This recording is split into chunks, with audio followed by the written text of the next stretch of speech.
because it has the image. Good evening, everybody, all the viewers as well. So excited to have you all here, to be back and tonight.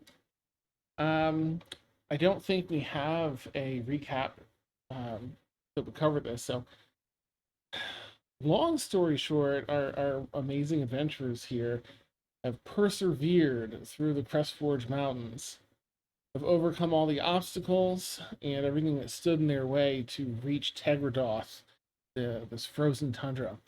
3 weeks of navigating this. When one person fell, the others picked them up, and another person fell, and everyone else lifted them up, pushing through the blizzard conditions up here, before finally hearing the batting of something heavy. Ended up being wings, as this creature that you see here landed before, right in front of them. Now, their dragons have never existed in this world, so they don't have a name for this yet, but this is what they're clearly a dragon that they're taking in. And the dragon growled and asked, "Who are you, and what are you doing in Kullt Versi?" But before we jump into our roleplay, I'm gonna just set the stage with 2 things. The first, I'd like everyone to roll initiatives. So, while it's not battle yet, we'll see what happens. I just want to have an idea of where everyone's sitting with that, in case someone's like, "I want to do this." We'll jump into the initiative order. What am I going to use? Oh. I'll use 3 things, because I'm actually, when we're done collecting this, we'll do our DM inspiration. It'll be important to do that tonight, I think. Great. Okay.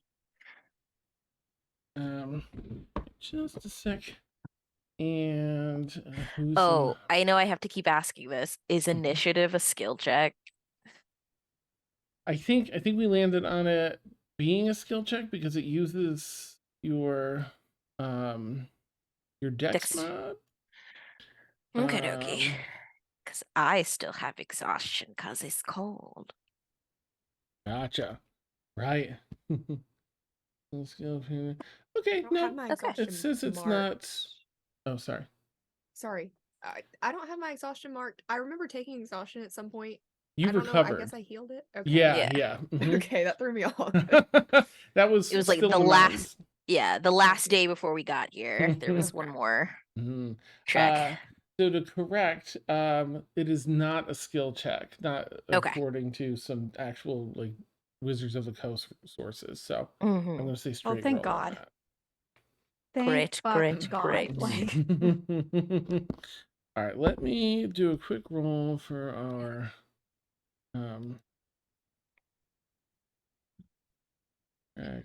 our mystery lizard friend who has wings. It's a giant gill. Yeah.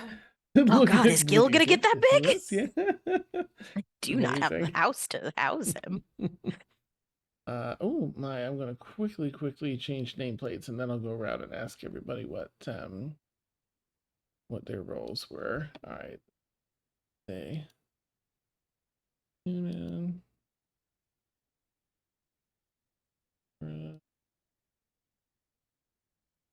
Down here, D is good, and then Adrian.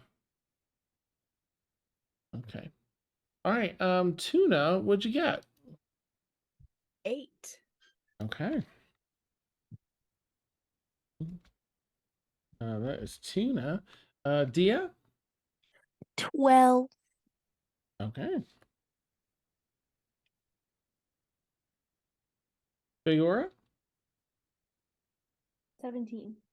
Nice. Your weapon is pinging, Feyora. Great. Mm-hmm. Your weapon of warning as it got within 30 feet from the sky and landed. It's like, hey, I just want to let you know something bad is coming. Just so you're aware. Nice. Leadrin, how about you? Nat 20 for 23. Beautiful. Adrian. All right, let's do our D&D inspo roll. Roll, shake. Okay. And I'll go around and ask everyone. Carly, what'd you get? 11. Okay. 11. Serena? 4. Okay. Lil? 4. Oh, how neat. And Tasha? 16. 16. All right. Tasha and Leadrin, you get it. I rolled a natural 20. So good to use it on this, I guess, instead of the dragon. Yes, I was just about to say, hopefully that's the only one. Nice. So that's a D8 currently, Leadrin, that you've got in your pocket. Okay. And one last thing. The size of this creature. I mean, as you can see in the image with the little people, oh, am I in the way? Shame. I think my little camera thing's in the way. I'm just going to turn that off for a second. You can see the little people. They're about the size of like a claw. So this dragon's whatever that would make it. If that's on average maybe 5 feet.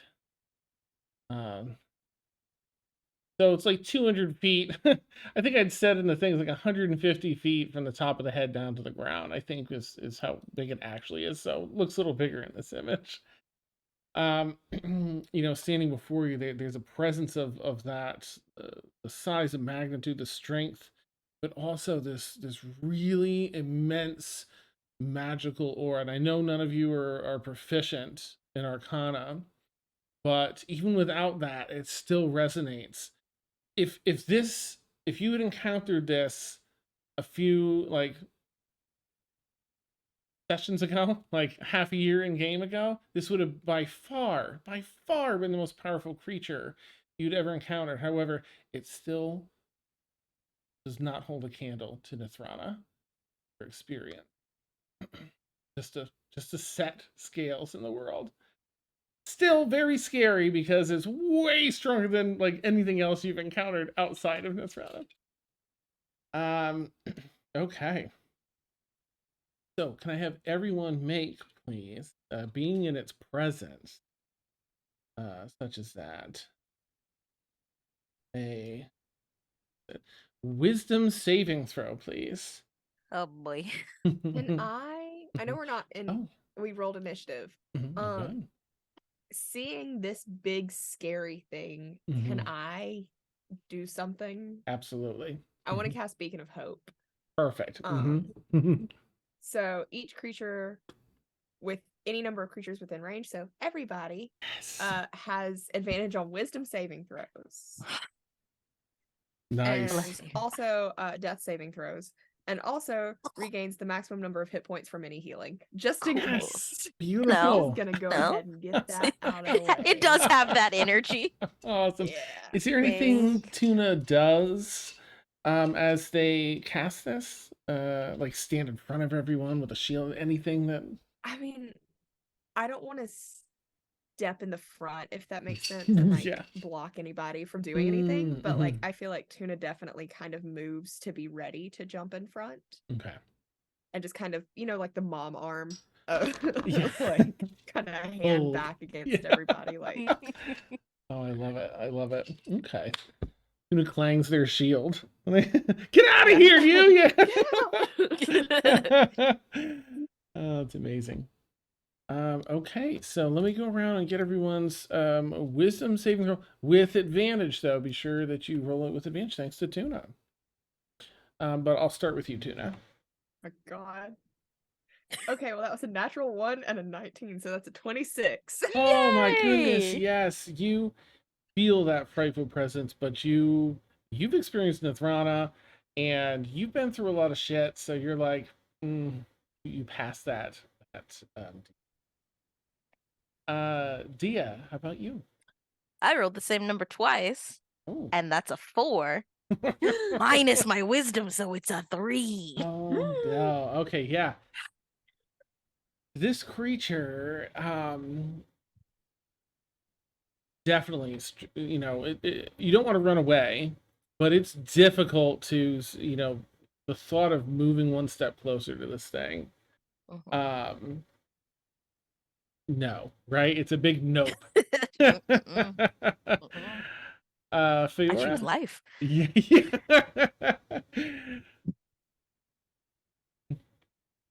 I got an 18. An 18 just succeeds. Excellent. Okay. Yeah, you're like, but you've also, I mean, you've had like a number of experiences, primordial experiences and other stuff where you're like, your poor story and stuff. So you succeed. And Leadrin? Thank fuck for advantages because I rolled shit the first time, but now I got a 24. Nice. Oh, yeah, same thing. You're like, oh my gosh, but you know, you've got your crew here. You got your crew. You've learned to like rely on one another, and whatever happens, you're here together. It's gonna happen to all of you. So, you succeed. Great. Yeah. Beautiful. Okay. I'm going to. Oh, that's not what I need. I'm so sorry. One quick moment. Let me.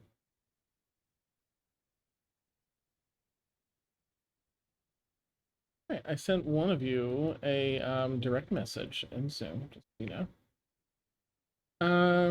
Okay, I'm just gonna minimize that. Here we are. So it said, who are you and what are you doing in Kullt Versi? And mind you, snowstorm, not quite blizzard, but it's difficult to see out beyond like 35 feet or so. Except for in this creature's presence, the snow almost seems to like move away and around it. So you're almost in like an eye of a storm at this point. The snow kind of dances around this creature. It's like a dome of just loose snow, but heavy snow outside of that.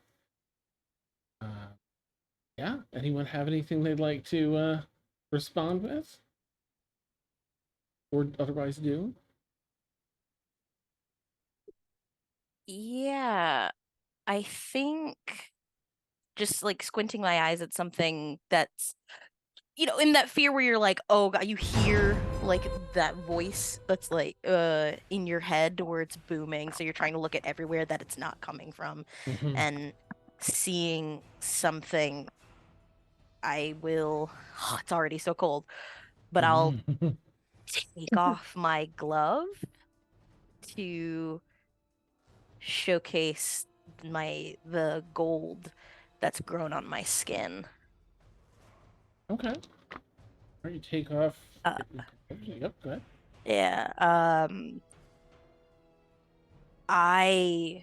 We were told to come here by the person I trust most in this world, and I had a vision.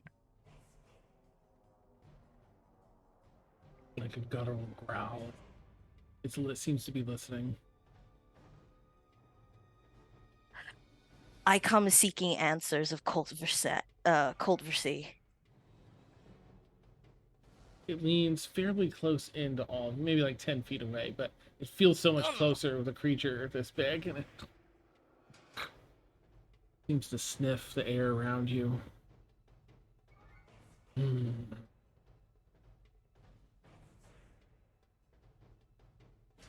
It breathes in deeply. It exhales. When it's cold, it's not freezing anyone, but it's this incredibly cold air on top of the cold air around, washes over all of you. Back and forth, fills this dome. I need everybody to please make a Constitution saving throw for me, please. Does the fear effect change anything? No, it won't affect you. Okay.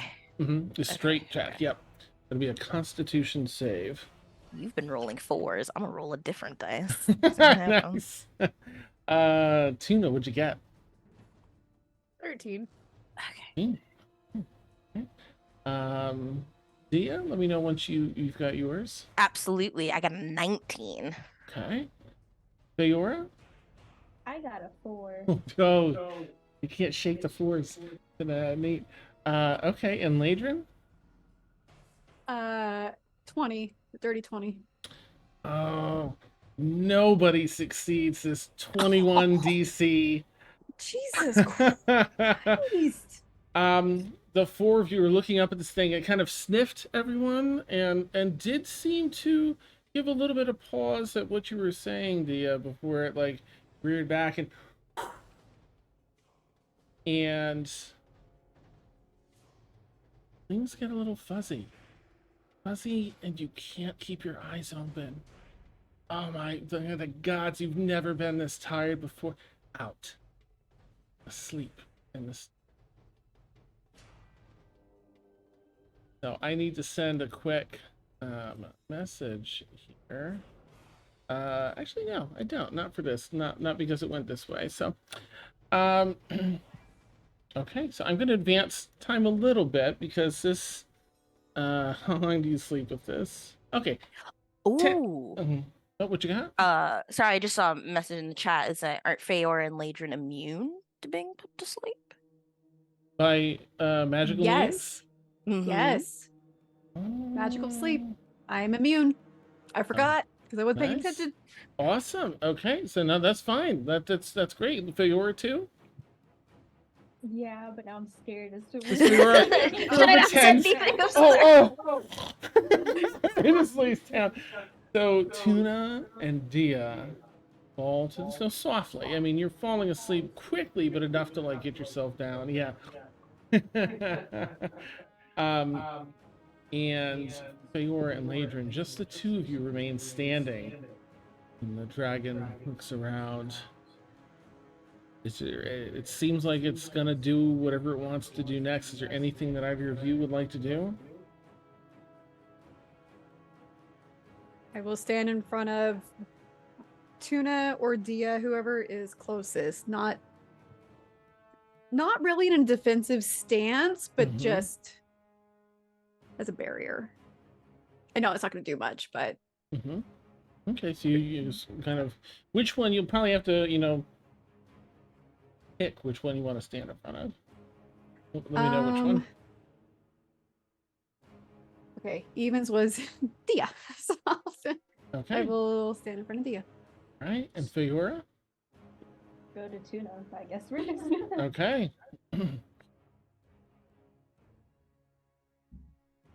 Let me do a roll for our dragon. Okay. All right, let me go back over to my dragon thing. It has this sort of move or leave. I just think this would be funny. So here's my little Gregory. So Gregory's like chilling, and then Dragon says this, and he's like now hiding under the hair.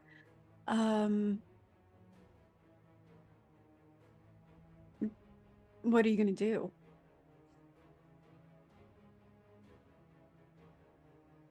Starts to lean in and then twists its body as its tail comes around. I'm gonna try and hit you with its tail.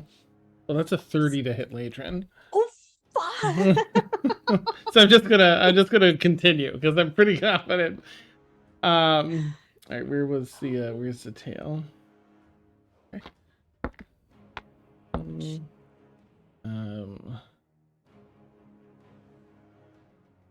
19 points of bludgeoning damage. And can you make a strength saving throw for me? Oh, sure. Right. Because that's my greatest that's my dump stat, man. Oh, not bad. I'm actually surprised. 17. A 17. Okay. Yeah. You get knocked about 5 feet. You feel like it was going to be much worse because his tail is strong and large compared to you, but you managed somehow to hold your ground pretty well. So you're knocked off a little bit to the side. Feyora, I believe. Wait, are you next? Where's my so sorry. Let me get my notepad back up here. With it, yeah, Feyora was next. Yep. Feyora, what would you like to do? All right, we'll move. We're sorry. Kind of like trying to drag Tuna back and Okay. just kind of get out of the way. Sure. Thank you. Seems to give a bit of a acknowledgement of that. And then dives in. Leadrin, for a moment, this creature looks like they're coming in to bite you. Their jaw opens wide and goes, but goes right next to you. Scoops up a bunch of snow and Dia in their mouth. Starts to fly. But it goes back to your turn. Well, I guess it's movements. Yeah. It starts flying and turns and flies. Starts flying off in the northern direction. Okay. Well, It can she's only scared. get. I mean, she's scared shitless. She knows she's not going to be able to do anything against this big fucking monstrosity. So what she's going to do instead is watch the dragons so she can pinpoint, like just keep track of it in case they need to go. Make a survival check with advantage, as I'm sure your senses are heightened right now, and you're really. Oh yeah. Okay. Survival. Let's see, math. 23. Okay. Yeah, it's headed seemingly dead north as it disappears through the snow. You and Feyora are awake and hear Tuna passed out in the snow. It only lasts 10 minutes for what it's worth, but is there anything you want to do right now as Tuna is still asleep and Dia is still asleep?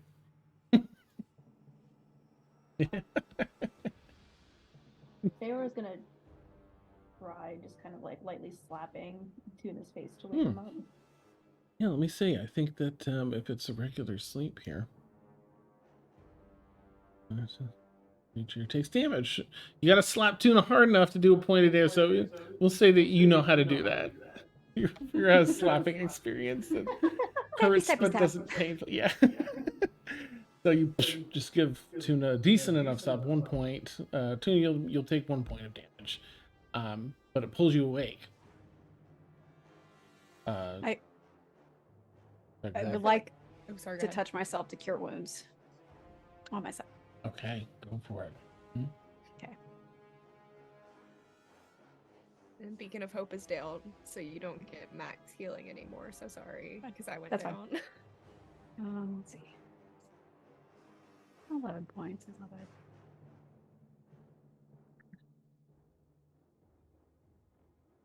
Okay. Yes, I like to touch myself. Listen, this is what you get when I'm gone for a week. Amazing. Okay, I'm only 8 down now, so that makes me feel a little bit better. What the fuck are we gonna do now? I know where it's headed. Well, I know we went that way. As soon as you wake up, you see like this scoop in the snow next to you, and you see Leadrin and Feyora, but not Dia. Yeah, I just kind of look around very panicked. Where's Dia? You just point due north. I look. Do I see it flying away? You know what? It all happened pretty quickly. Let me say that you're seeing it disappear in the distance. You hear resonate in your heads. Leave if you value your safety. Oh. Disappears. Did you see it? In those last moments.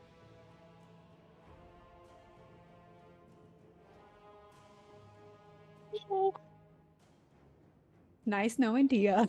Oh my god. Like, well, if I'm not saying that I'm against the idea of going after Dia, but I also just want to say that if that thing wanted her dead, it would have just done it here. that's fair. I mean, but like that tail whip hurt like a bitch. So I don't want to know what else it can do, but I don't know how to help Dia. So I don't know. And she'll plop down in the snow. No, I'm sorry. She's not going to be dumb enough to do that. She's getting on her broom to hover and sulk. That's what she's doing. Tuna's just trudging down the mountain north, just Okay, heading well, straight maybe after. we talk about it first. Like I want her back too, but we're no good dead. Or maybe the dragon will see us, or not. I guess I wouldn't know. The thing will see us and kill her immediately. We are not in control of this situation. I'm not in control of this situation. Can you talk to your tempest wave swirly thunder person of yours, Tuna? I can. I don't know how try. that works. I don't know how it'll help, but yeah. Yeah, give me a minute, and I'll just kind of go off to the side and start praying, I guess.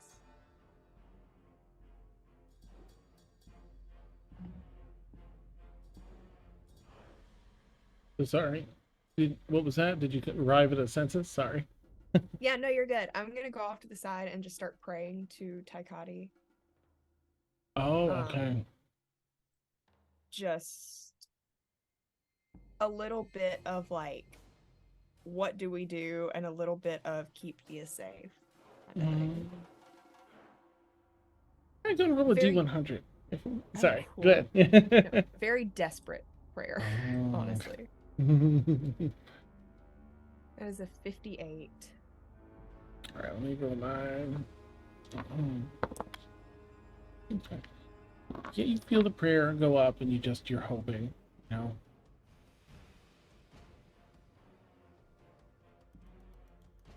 I sent one of you a direct message too.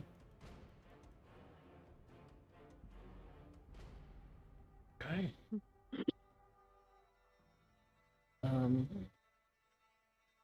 Yeah, Feyora and Leadrin, do y'all want me to pass a little time as you all sort of consider what you want to do?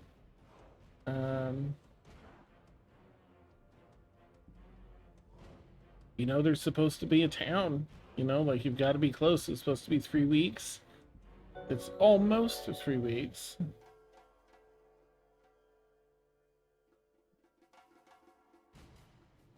I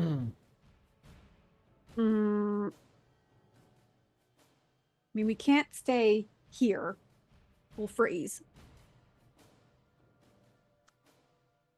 So we could try to find the town. At least it'll be warm. Hopefully, we find something that's warm. I don't know. Might as well. I agree that we can't stay here.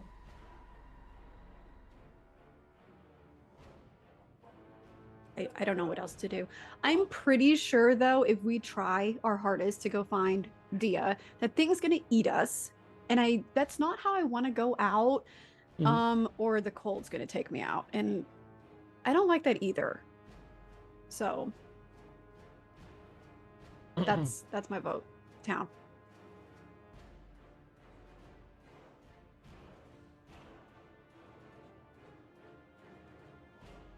Yeah. Okay.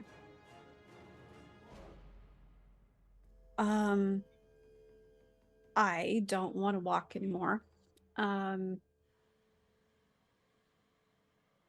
Does Tuna still have the girls Yes. in their Pokeball? Yes. Oh. Is Gil with Dia, or was Gil in the Pokeball?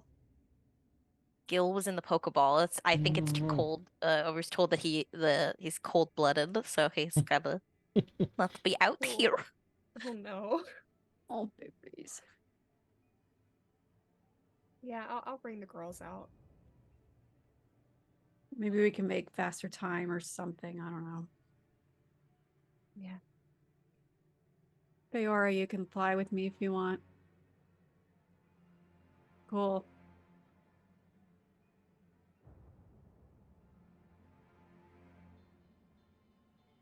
I guess go to the next town. Okay. You kind of double down, rebundle up, gather up, packs and everything, and head, due north. And continue your journey. You're probably going to be walking for a few more hours, I would say. I am going to. Let's see. How do we want to jump around? I've got that going on. Okay, let me send a message quickly for poor Dia. He's in a dragon's mouth.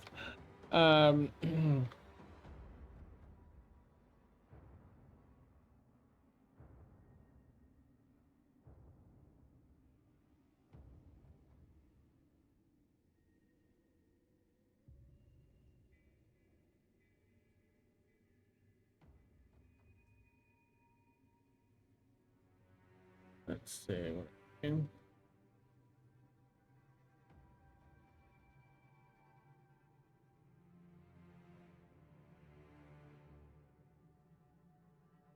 Copy and paste that so you can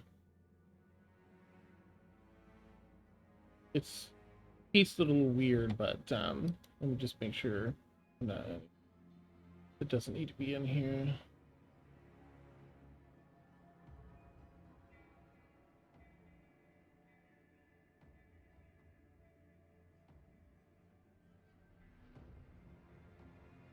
That's done.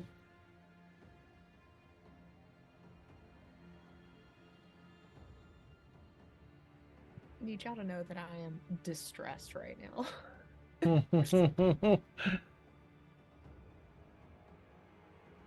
Yeah, Leadrin's not showing it that much. She's just like. Tuna's like kicking a rock as soon as we're like, yeah, I'll go to the town. I just kick a rock. Nice. Beautiful. All right, if any of that doesn't make sense, let me know, because there were so many different ways this could go. Some of it's written for like other scenarios, so hopefully that everything lines up with that.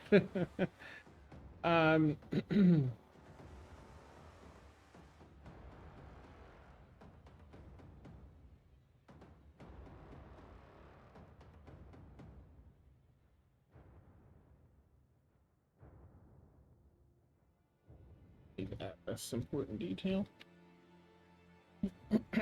Okay. All right. So, with some of Dia's stuff covered, we'll go back to all of you trekking through the snow, through the storm. It seems to die down a bit over the next few hours. It's still snowing. It's still heavy snow, but not the blizzard conditions where you can only see, 35 feet or so. It's better. As you continue north, I think I've got an image of this, so let me bring up this, and I'm just gonna cheat and flip us over without the thing to get this image up for you. I'll put it in Discord as well. Where are we? Here it is, right? Dragon. Yes, you see the soft glow of lights framed almost in the distance as you're trying to cut your vision through the snow. Framed by windows, little huts, little buildings. And I'll put this in Discord as well. Yeah, it should be. All right, with a K, Dan. Jeez. I'm looking at it. I immediately looked at the seas for some reason. I'm like, where's the picture? There we go. And you see little huts kind of built, some into the stone of the mountain, some of the smaller mounds on this mountain. Otherwise, it's relatively open. A few of these huts and houses dot the area, but you can tell behind it, beyond it, it's more concentrated area. Like it. It's around the time that this is coming into vision that Feyora, your weapon goes off once again.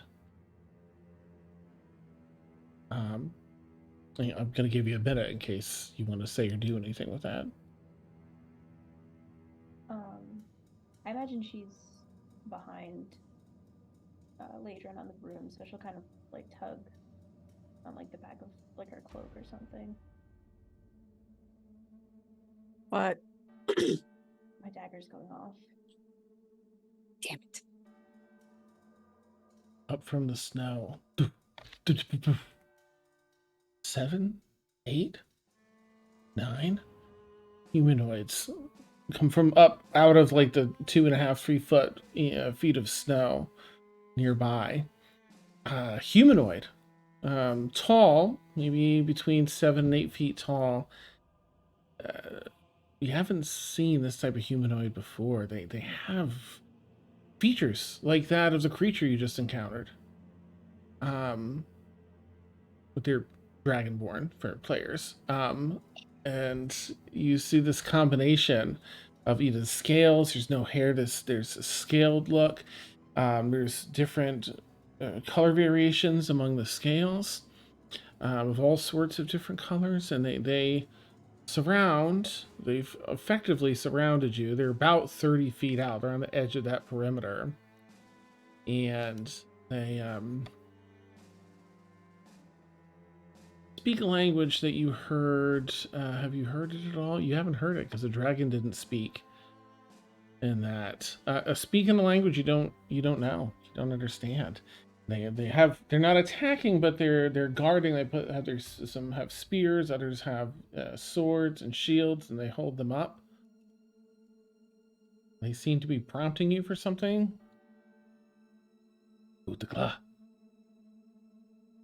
Kullt.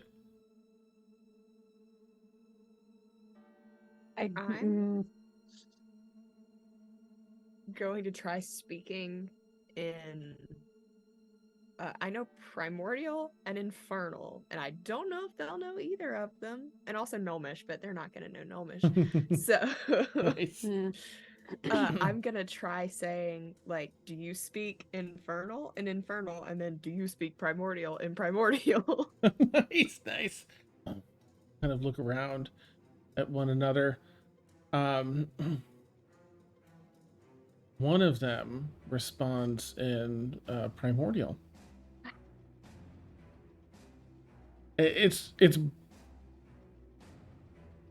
oh gosh, what's the word? So it's almost fluent. It's, they can carry a conversation, conversational primordial. I feel like Tuna's primordial is like they learned it from scripture, so it's like knowing if you're Catholic and know Latin, it's basically that. So like, Hi. Yeah, hi. So it's like I get the vibes of what's being said, but I definitely don't speak it well. I got that reference. Ooh, flashbacks. Amazing. Okay, yeah, so you so they I speak the language.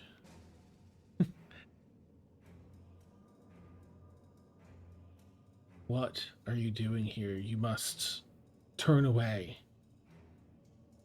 You never saw this place. A friend was taken by a large creature similar to all of you. Not that you're creatures, I don't know how to explain what this. It was big and scaly and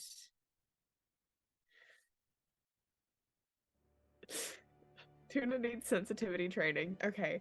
They're like, oh.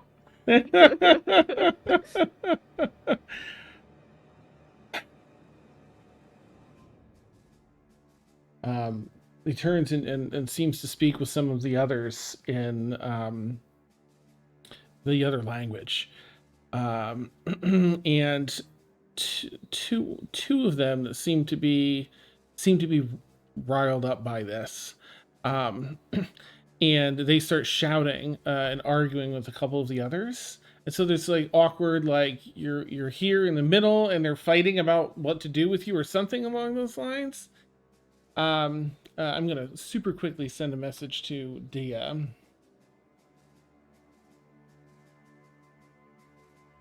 Let's see. I'm glad Tuna has low charisma because I also have low charisma. Nice. And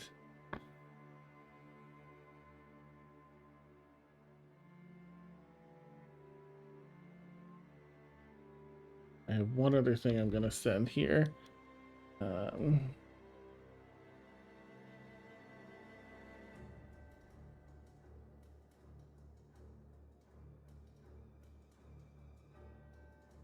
Okay, so that continues for Dia.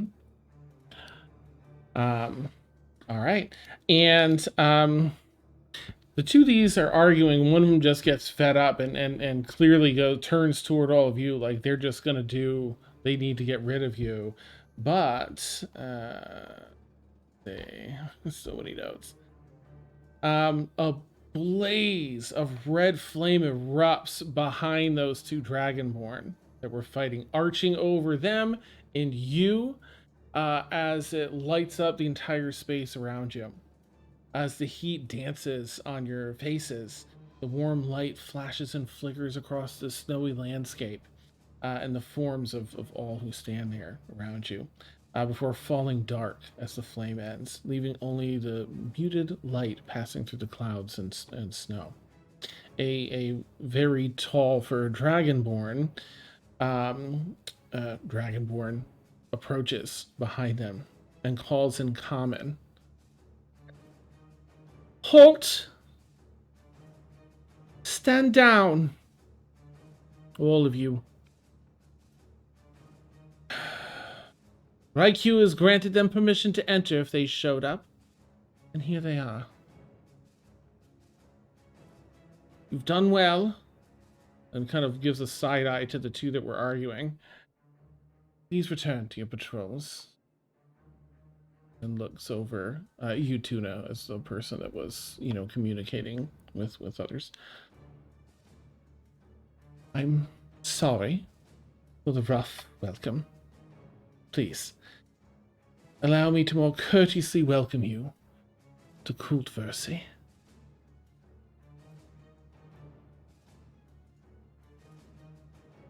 Thank you. What?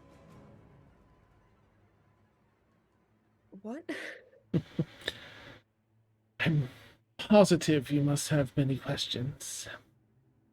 Is laying eyes upon the city or being aware of it is a sensitive matter, so we must safeguard it as best we can, but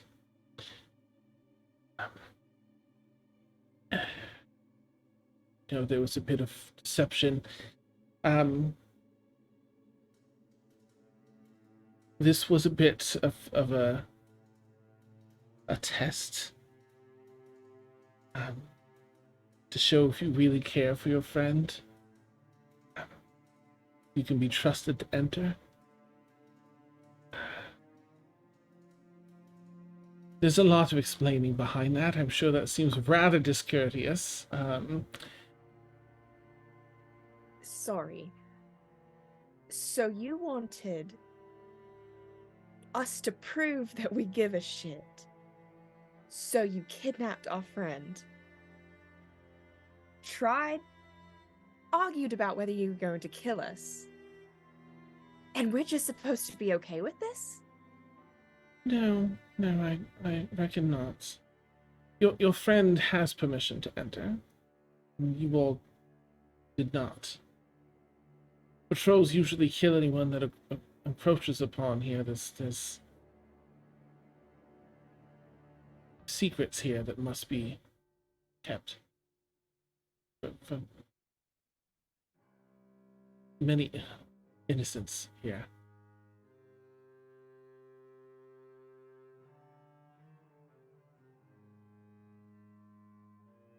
Let me, if you'll allow me, guide you to Raikou, who you met earlier. She will have answers for you.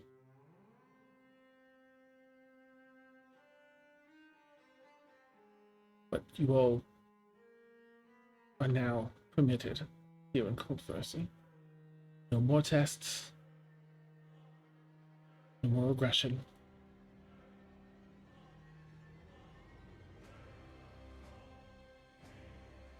Cool.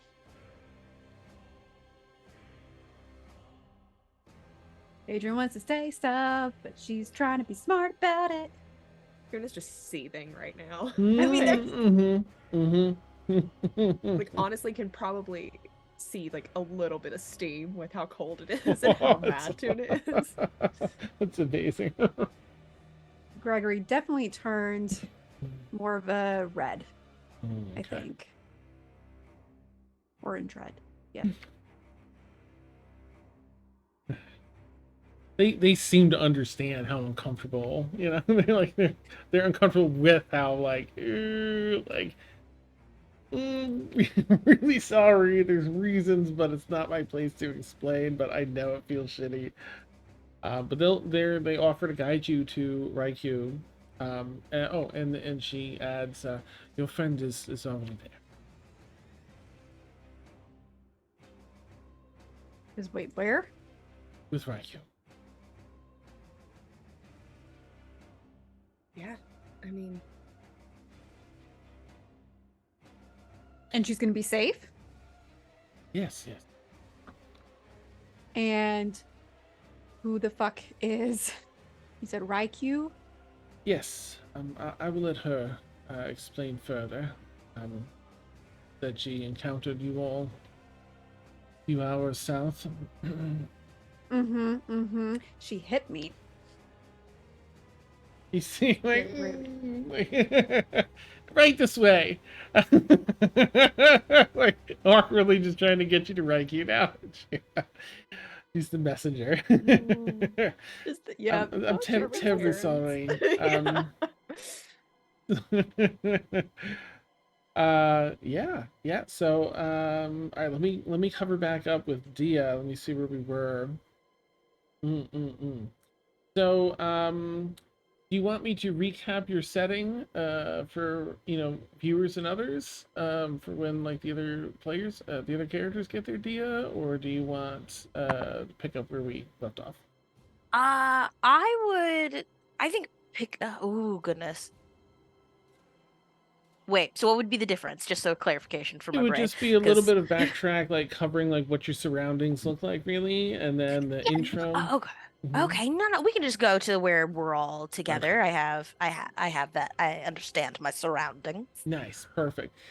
So it's as she was, asking, you must have many questions, and may I begin to answer them by first telling a story? That's about the time that your friends arrive. There's a dragonborn that escorts them in. I just gesticulate like. Yeah.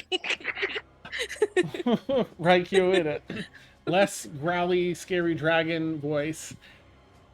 Still in dragon form in this cage, but shifts the voice to more of a humanoid. Wonderful timing. Please sit and rest. I wish to share a story with you all, so that you know the stakes of finding Kullt Versi and why I did and do what I must to protect it. Are you well? You had to hit me? Yeah, she was just asking too, like, are you well? You need healing. No. I did wish you'd move, but I understand not moving. Okay.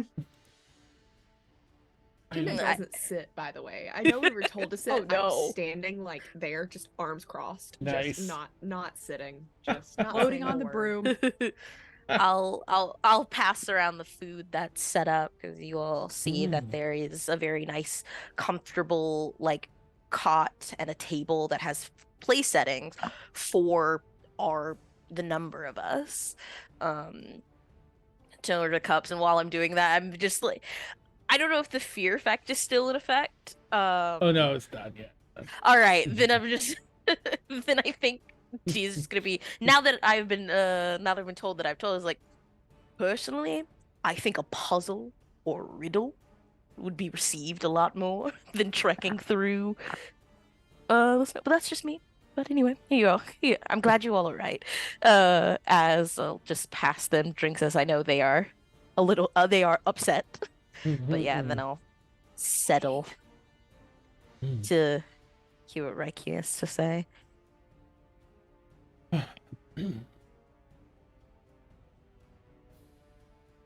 Would like to formally apologize. Most we cannot have the secrets of Kullt Versi known to the world. And most would simply, we try and turn people away. The ice, the storms. But if they don't and they're persistent, we try and warn them. And if they don't listen, then we do what we must to protect the innocents here. And this one, and points down to you with their, maw, Dia. Mm-hmm.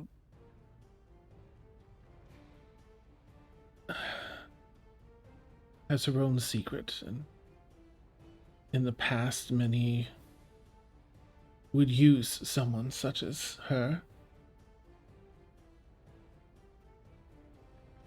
feigning allyship or friendship, camaraderie, to get here, and harm the innocents or otherwise. So I know it's not a comfortable setting, but I needed to be sure that you were here for her and not for Kullt Versi. But I do apologize, but I won't ask or expect any forgiveness, of course. But turns back to you, Dia. Do you trust them with... Wholeheartedly. that I will share with all of you? I'll start some time ago. During the war, in fact, the Dawn War. At the height of the war, only months before it came to an end, Asgarath pulled stars from the sky and rained them down upon his Telfair. Across the multiverse, the many planes in which the war took place. I believe your kind calls this the Weeping. As it looked like the sky itself was crying. At the time, it caused devastation to the landscape and many deities. It rolled the very terror, forming mountain ranges and craters so deep they filled the ocean, filled with ocean. But these were not simply stars. This was the hope of our kind across all the worlds where we existed. Those stars were the next generation dragons.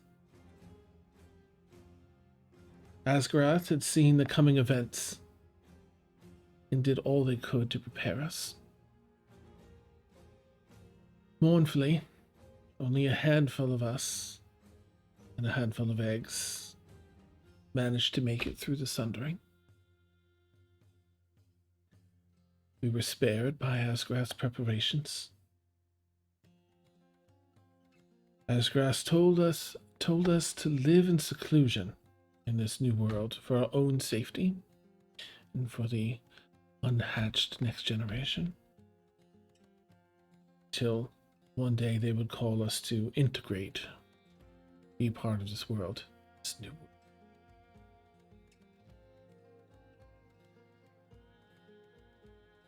The eggs have yet to hatch. We're unsure why. It's been over 100 years. I have one with me here.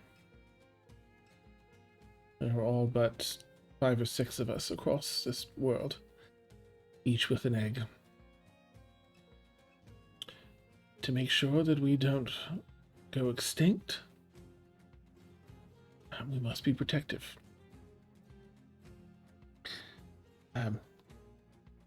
Which leads me to my next story, if you'll hear it, regarding our entry into this world and how it pertains to you as well. And looks at you, dear. The Dragonborn that had guided you all here had left as you all settled in, and if you ended up getting any food or otherwise, they come running back in, full pace, almost winded. Please, forgive me, Raikou, but I carry a message of utmost import.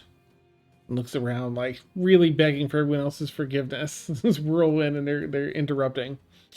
Reports of travelers scaling down the Terraspine Ridge at the Crosspoint Junction have come in.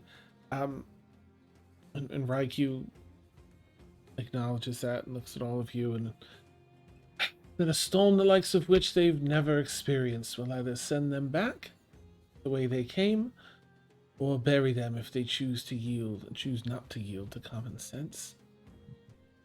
And looks at all of you. I do have more to share, but please, find yourselves at home here and await my return.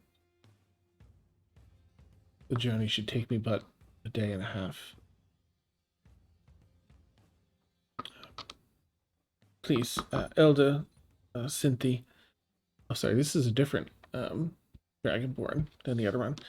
Elder Cynthia, please see to it that they are fed and have a comfortable place to stay. And I hope you'll forgive me, but I ask you all not to leave until we've had a chance to continue our conversation.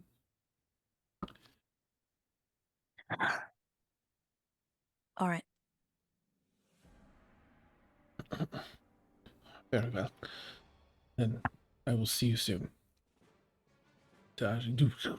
Walks out of the cave and flies off to, stop another round of people that tried to find a way in. Leaving you with Elder Cynthia. Hi. Welcome. So I can get you all some food. Man, this is all... I'm sorry.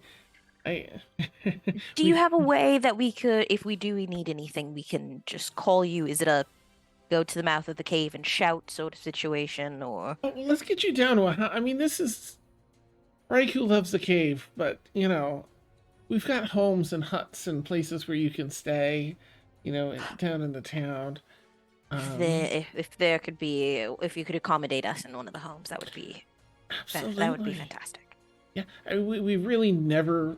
We haven't had visitors in 90... Well, no, I guess technically maybe 60 years, but do you want visitors, Elder Sentry?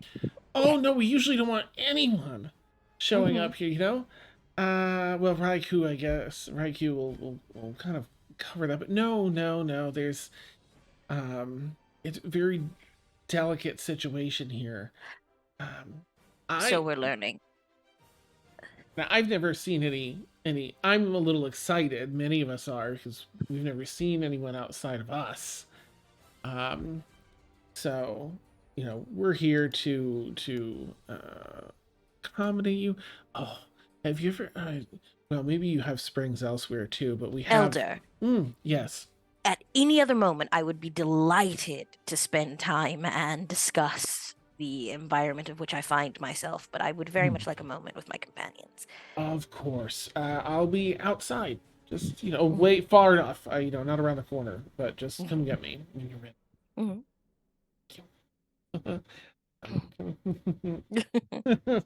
He's himself out. The second they're gone, Tuna's facade of like being mad and everything is just gone. Are you hurt?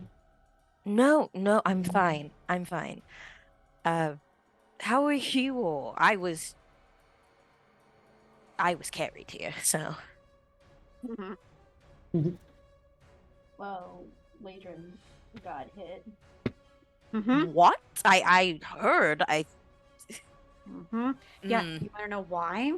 Because I asked a question of what they were going to do, and then it was like, no, move, bitch. Like, heal myself again, whatever. I'm a little pissed. No, I'm not a little. I'm fucking rage.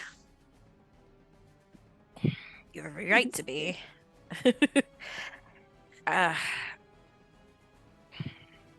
Feel like the beast getting the answers he needed. Some. I think that comes with the territory of asking questions and getting the answers. More questions come up. I wasn't expecting that, gesturing toward the size of Raikou.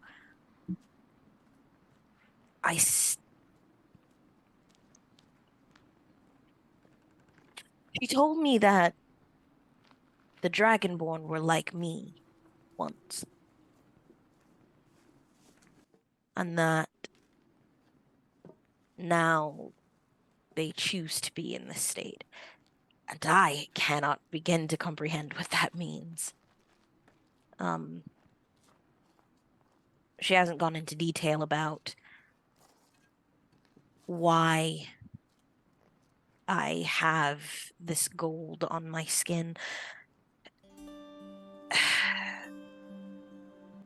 Not that I'm saying that it makes it acceptable, but I do have an understanding of what it's like to protect those wanting to protect those around you, so that's making me a bit more lenient.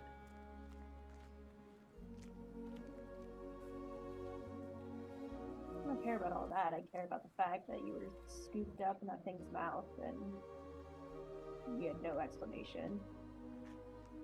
And we couldn't fight. I mean, she whacked me with her tail and I was like half down. Like,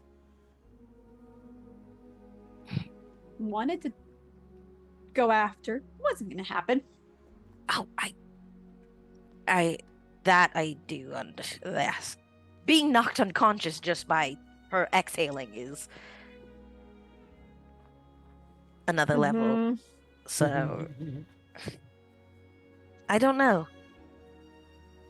Hopefully we can get more answers, and then I guess I don't know what to do after that. Hearing that there's now a part that I play in a multiverse spanning choice that a being decided to make is aggravating.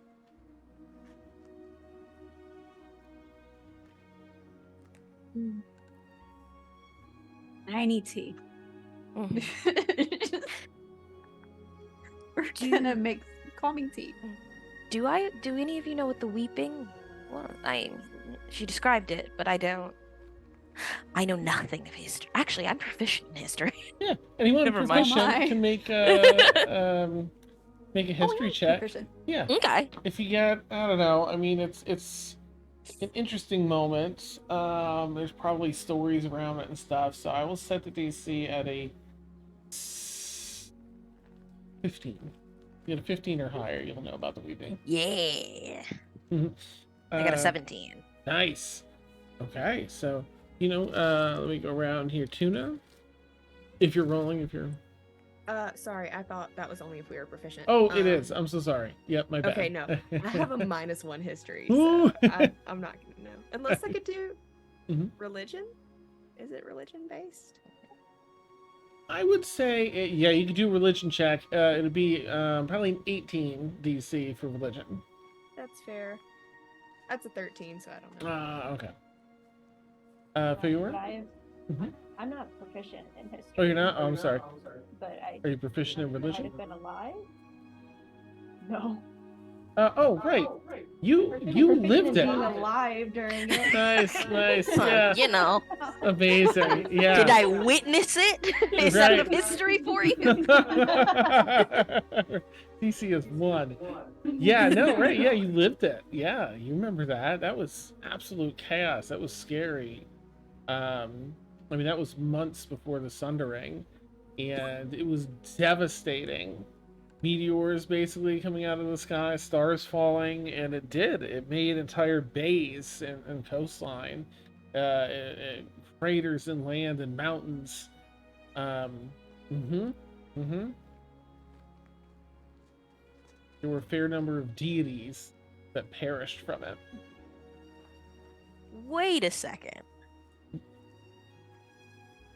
Did this motherfucker use as Ooh, okay, that's a theory I'm gonna be up. Okay, I'm sorry, I'm gonna mute myself. That's exciting. Yeah. And that's pretty much what the weeping was. Stars falling out of the sky, just completely redoing geography in a bunch of areas. Huge scale of damage. And it was a well, as far as you had known before, it was a primordial that pulled them down, a powerful primordial. Here, Raikou has referred to them as Asgarath, which I don't think anybody would have any. I don't think anyone would be aware of Asgarath until now. So that'll be a new name for everyone. And Dia, of course, you heard in the behind the scenes in the whole many named intro for Raikou and all the titles. Asgarath worshipped as Io. Okay. So you have a secondary name for this creature. Yeah, I'll share that with the group in case anyone needs to, if that name comes up for anyone. Io. Yeah, probably still isn't paying, but just so you have that connection in case it comes up. We need a nerd. Yeah. Stat. I mean, I am proficient in history, but Leadrin did not roll well, and nor does she care right now because she's making tea. I guess the only person that actually has an opportunity to be aware of the name or the creature would be Feyora, again, having lived through it. So I know you're not proficient, but I'm gonna say roll a history check for me, Feyora. It'd be a littleish high. I'm gonna set it at 17 or higher history check. Well, that's an 11. Okay. And you remember the event, but never you just a strong primordial that was supposedly has summoned it down. You know what? I forgot a detail about your backstory. You can roll that with advantage. Ooh, fancy. 13. Okay, that's fine. I don't think she would have paid a whole lot of attention to names anyways, Stars falling from the sky and such. Right. Certain names, like Taikati and everything, she remembers because it directly affected a lot of pieces of her life, but more often than not, she was cursing all of their names without knowing them. Yeah, perfect. Like a fuck you bitch kind of situation. She wouldn't really have looked into it all that much either. Gotcha. Hence not being proficient in history. Okay. All right, let me jump back to wait, what's the other? Yeah. All right, I'm gonna jump us back to RP here. Screen. So yep. So that's the scoop. As it stands, what would you all like to do, or was there something you were still talking about, and I'm jumping the gun? I think I want to get everyone to the house that could be provided for us, just so we have a non-cave setting to like sit in. Nice. Hmm. Okay. So you're heading out to Cynthia? Yeah. Okay. They're a good distance. They were honoring that. They see you arriving. Ah, yeah. Hello. Yes, let me get you. Sorry. I'm Elder Cynthia. They them. Holds a hand out, scaly hand out. I'll shake her. Dia. mm, She, her. Pleasure. It kind of goes over to Tuna with a nervous. I just kind of look and I just go, Tuna, opportunity, whichever. Say them. I don't shake. Oh, no problem. And to Feyora with a hand extended.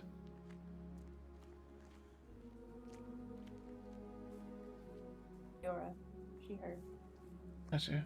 And over to Leadrin with a hand extended.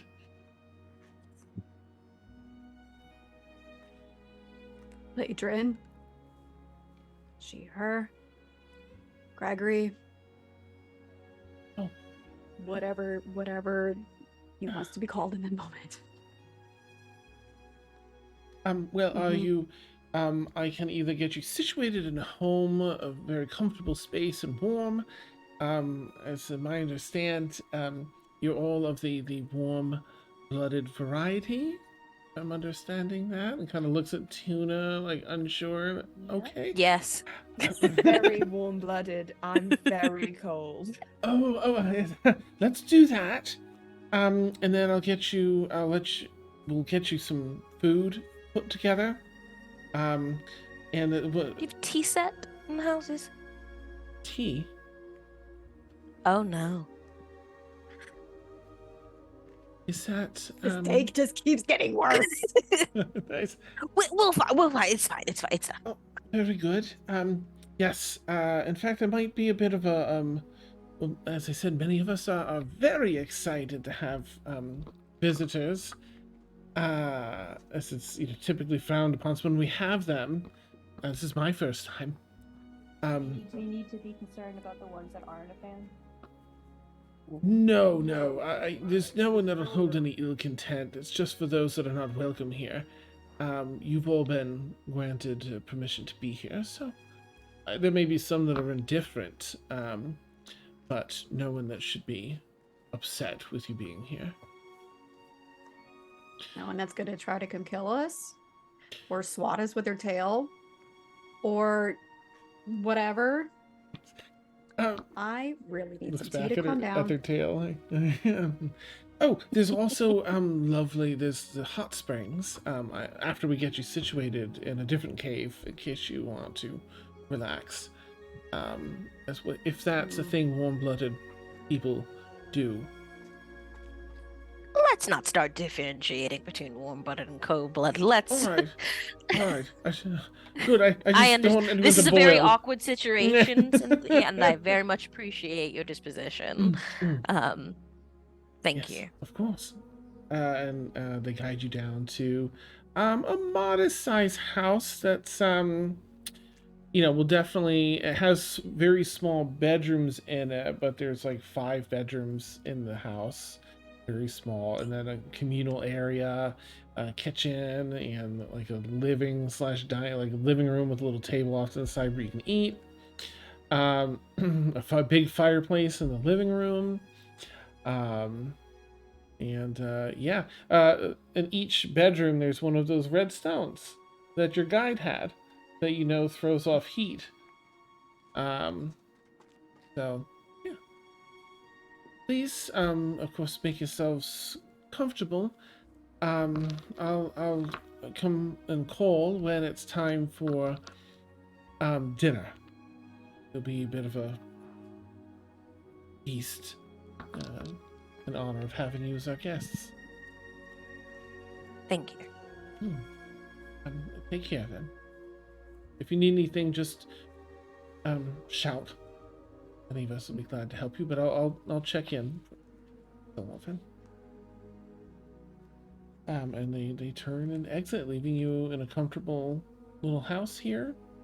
What do you like to do?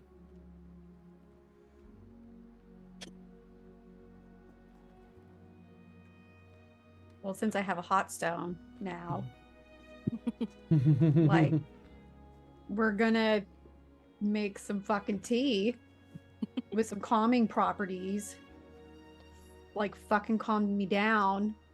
And then anyone who wants some calming fucking tea can also have this calming fucking tea. Nice. All right, you whip up some tea.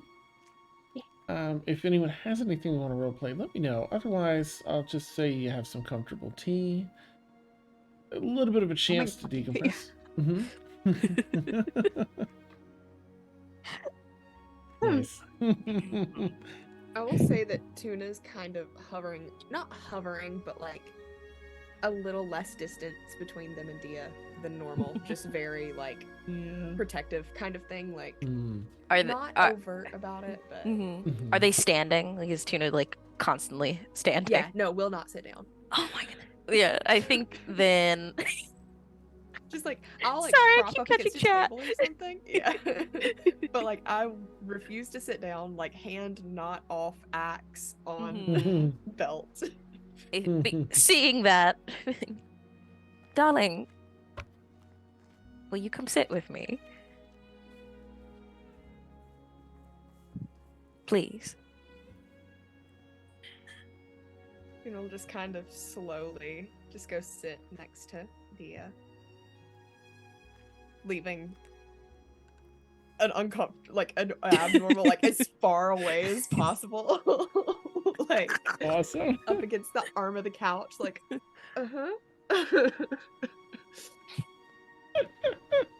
Sorry, I don't want to let my guard down right now. I understand. We've all been through a lot to get here, and then the continuous proverbial shit continues to freeze.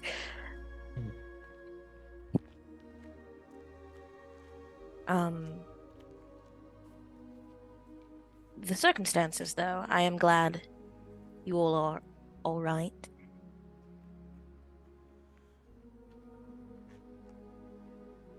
And to me, it feels that it should go unsaid, but just because my brain works that way doesn't mean that it shouldn't be. I had no doubt that you all would come for me. And thank you still, all the same.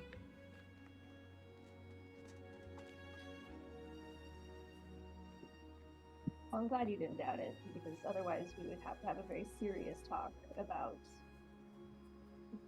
how we're all interacting and how that equals not abandoning each other. At the very least, aside from the fact that I care for all of you incredibly deeply, and I've no doubt that you'll always come for me or catch me if I decide to jump off high places, by sheer stubbornness that they left you in the snow, I figured you would show up just to give them a piece of your mind.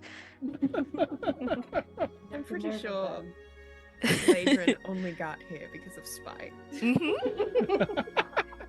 Sure, Leadrin's only running on spite. At any given moment, spite and tea. Out of character. Put it on a t-shirt. I'm running on spite and tea. Amazing. I feel that so hard.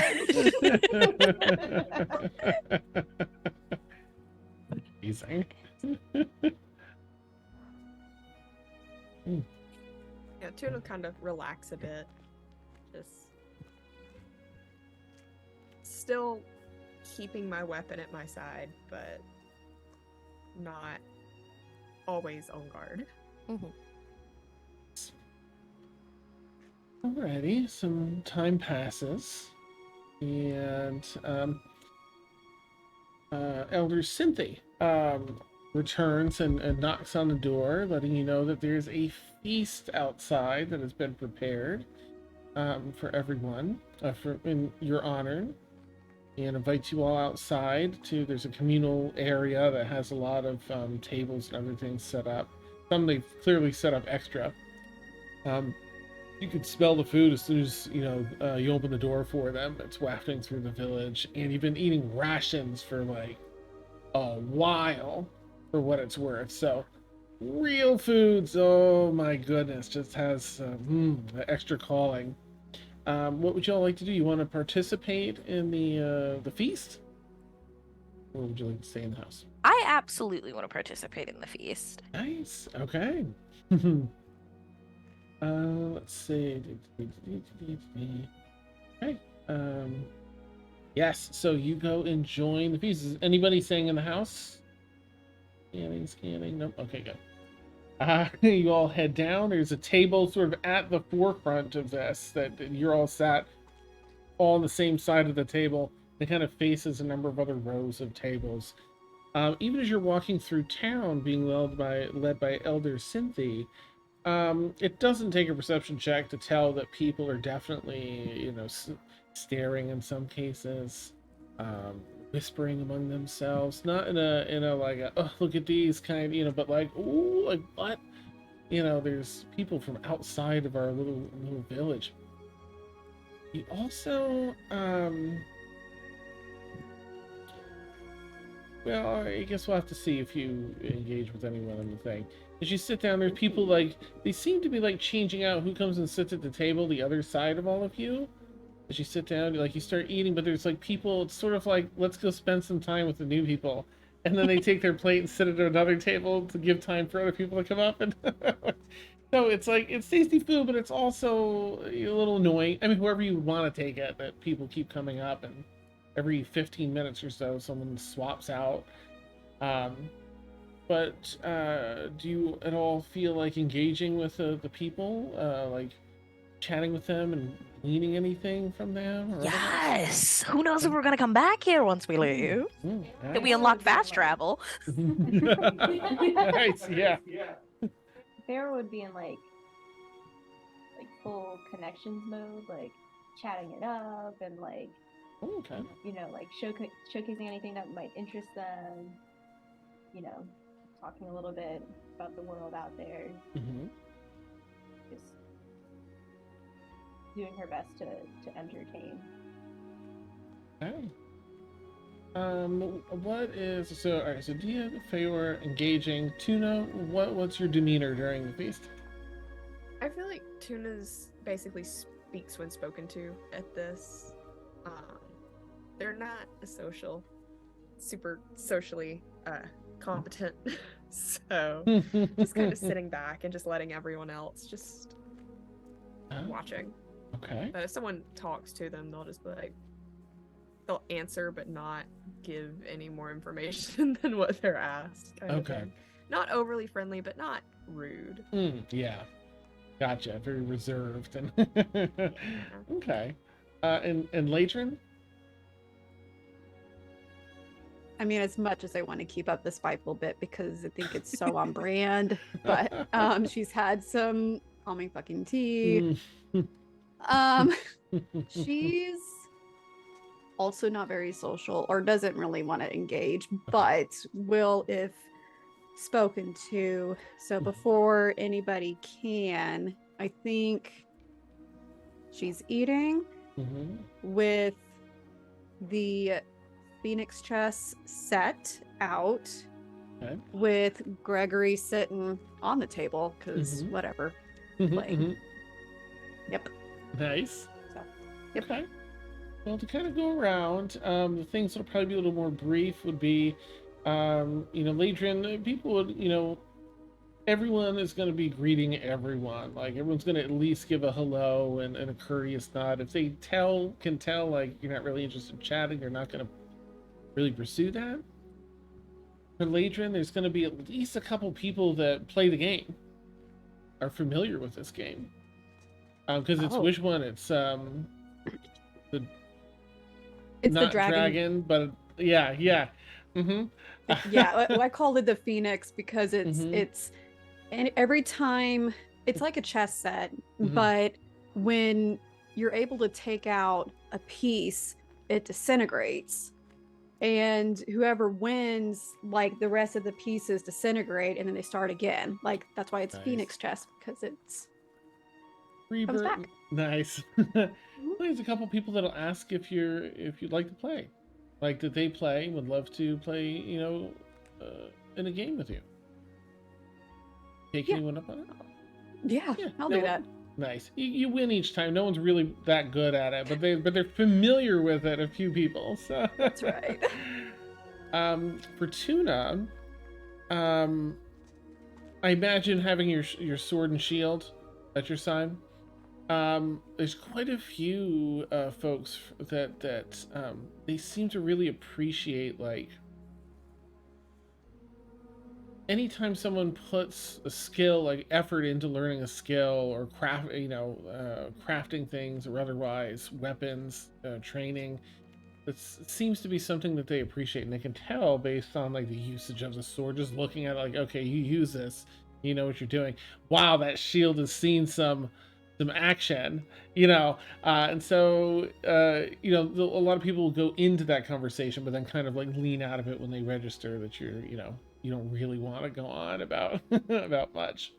But that seems to be a big focus, like your sword and shield work, and maybe they ask like to see a couple of moves, not that you can respond however you want, but that's just sort of the energy you've got. Let's see, for Dia and Feyora, I'll say, because you both have a good bit of stuff. What were you gonna say, Feyora? You were doing the oh right, there's something that, because you're in full connection mode, both you and Dia, after talking to a few of these people, like there's some of the much older folks that come up, Dragonborn. Surprising is these elderly Dragonborn are in like their mid-30s. Their whole age range dies off around like mid-30 up to 40 or so is usually when they pass. So it's also a little off-putting with, like, they mature, like, they've only been alive like 10 years, 11 years, but they look like a 30-year-old, 20-something-year-old humanoid. They just, everything goes faster in their life cycle. So something the two of you would have picked up. Lifespan around 40 years, usually max. But yeah, people love you, Feyora, in your connection mode, your networking mode. Is there anything that I'll check with Feyora real first, I think, and see if there's anything in particular you want to try and glean from the people here outside of networking?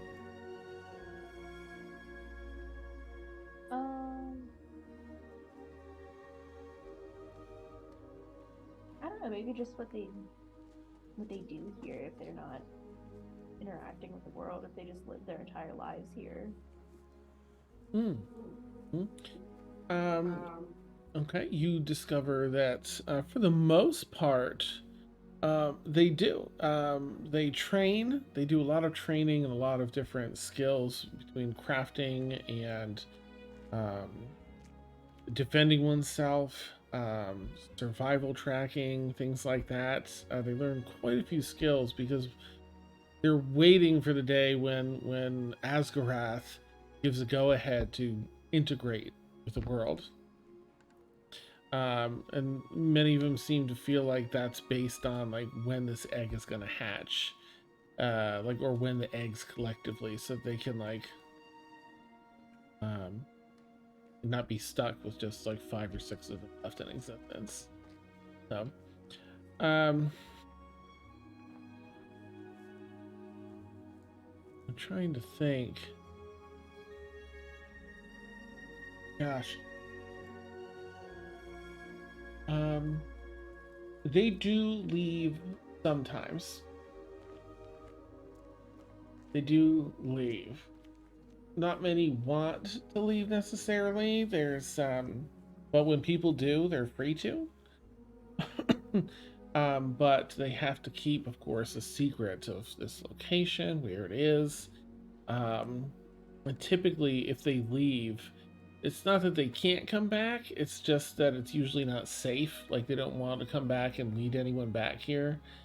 And so they live the rest of their lives, which usually, isn't super long for these Dragonborn out in the world, but not a lot. There's, maybe 3 dozen Dragonborn here, maybe 4 dozen in the city, so you would probably never run into one in the world. Chances be extremely low. Okay. And Dio, is there anything that you would like to try and glean or things? Oh goodness. Lily asked some really good ones, got some really good ones, so I think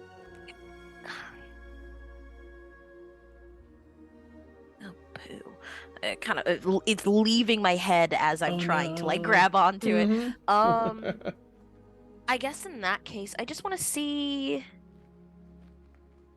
what everyone's feelings are, the excitement of new people being here. And if they'll talk about it, I do want to guess I'll ask them more about this Asgarath. Is this something, if they only live and also, where did they, if it's not rude, where did they come from? Like the Dragonborn? Yeah. Let's see what they answer. If they know, since they only live for 40 years, it might be, if it's passed down, written on a wall somewhere. They know that, yeah, I think they'd be free to talk about it. I don't think it's anything that would be under lock and key. So most of the ones that feel comfortable engaging in that topic, or that seem knowledgeable, because no one seems like, oh, I don't want to talk about that really, unless they're just a generally shy person. Generations now are just born from their Dragonborn parents. But it's their understanding that originally these were other types of humanoids that wished to become Dragonborn in order to help protect the egg, help protect, Raikou for whatever, to whatever degree that would they could assist Raikou back in their history. And that there was means of becoming a Dragonborn through, a ritual. And that many opted to do that. And then once they become that, then they would just have Dragonborn children with other Dragonborn. And so on. Okay. You also catch a number of glimpses at just seem to be admiring the gold smatterings you have, on your skin. Which I guess is probably a thing you get pretty frequently anyway. But, It's different, and I think enough for them. Especially if there are any kids, I will use I'll because kids are curious, I'll take off my gloves fully, even though it is freezing. Let them see. Pretty, I've never mine are, because there's for players, this world does not have dragons and Dragonborn broken down by scale color equaling any sort of alignment. So there's all different scale colors here. Dragonborn or Dragonborn, it's up to their choices whether they're good or bad. So but there's some that are So a couple of gold ones that are trying to compare, but it's a bit different. Yours is really super unique. Oh, me too. Oh my, oh. So precious little babies. Yeah. And then I would ask, do they have like instruments, and can any of them play music? Oh, absolutely. There's a few. So you're noticing that there are different classes learned: bards, sorcerers, even some wizards here among this group of 40, 50 some people. And the bards in particular, of course, play multiple instruments, but there's a good deal of the sort of a well-rounded education, and if unless they don't have an aptitude for it, then they pass and move on.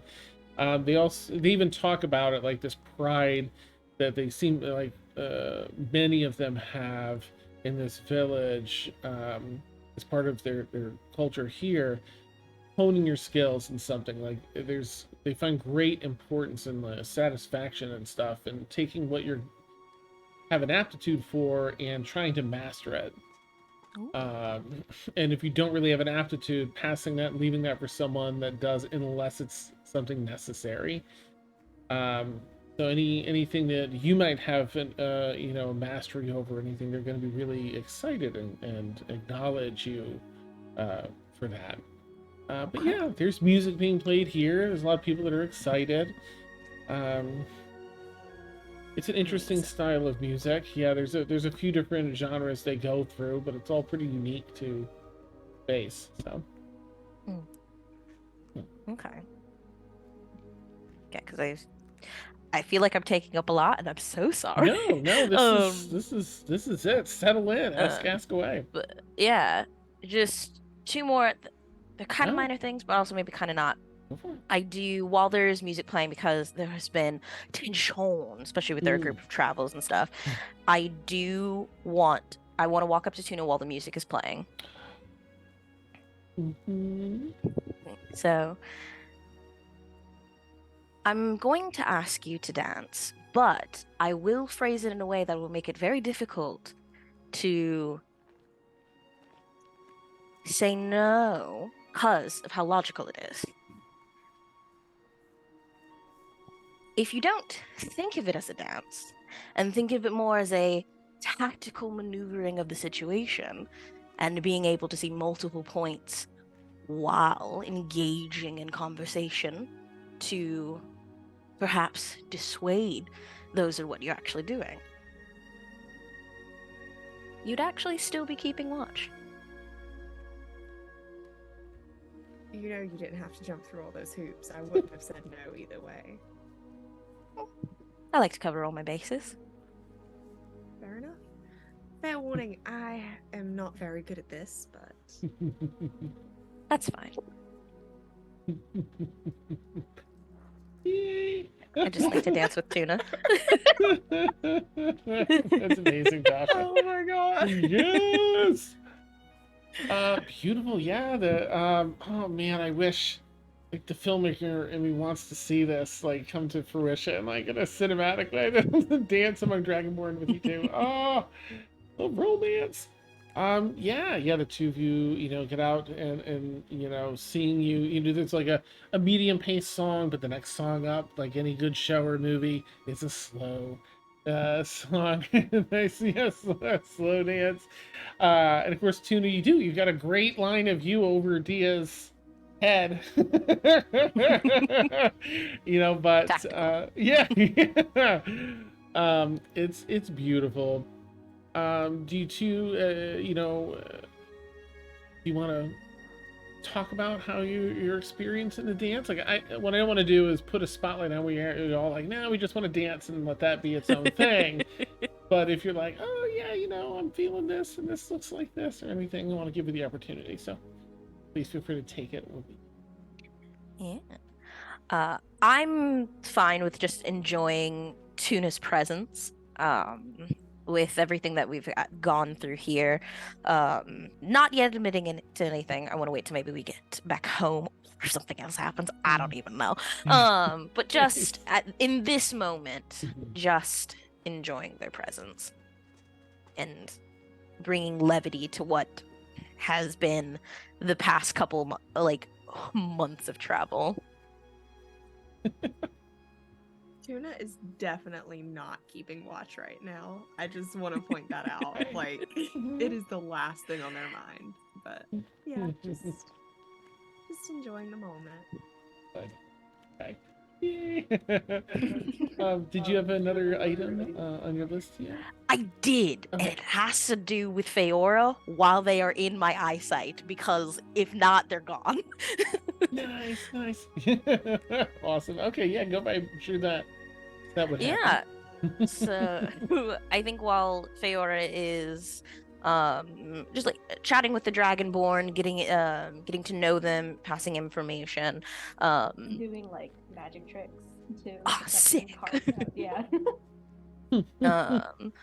I think because even with Dia's horrible passive perception, and listen, there have just been little tidbits that have been come up, and then now here, I think once waiting till like a couple of people have passed and Feyora has a moment just not near everyone.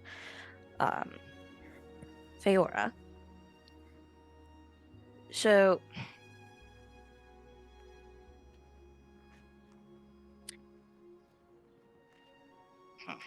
all right, no, I have it.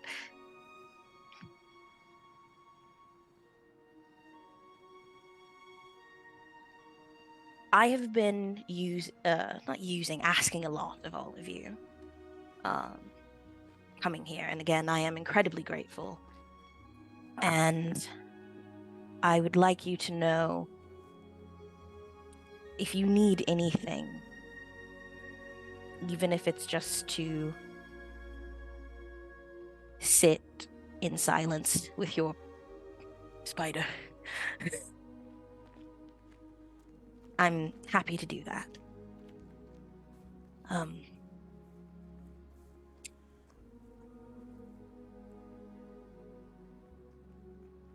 I've just been seeing little things. And you're very cavalier about it sometimes. And sometimes it's hard for me to notice, but there are sometimes that it's gone through. But as much as you and have been there for me, unspoken, the entire time that we've known each other, I will be there for you, no matter what it is.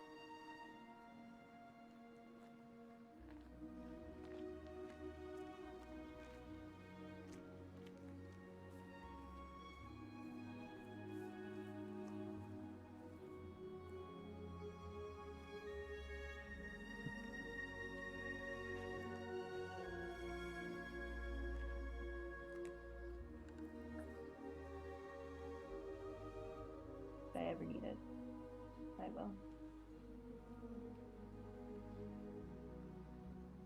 All right.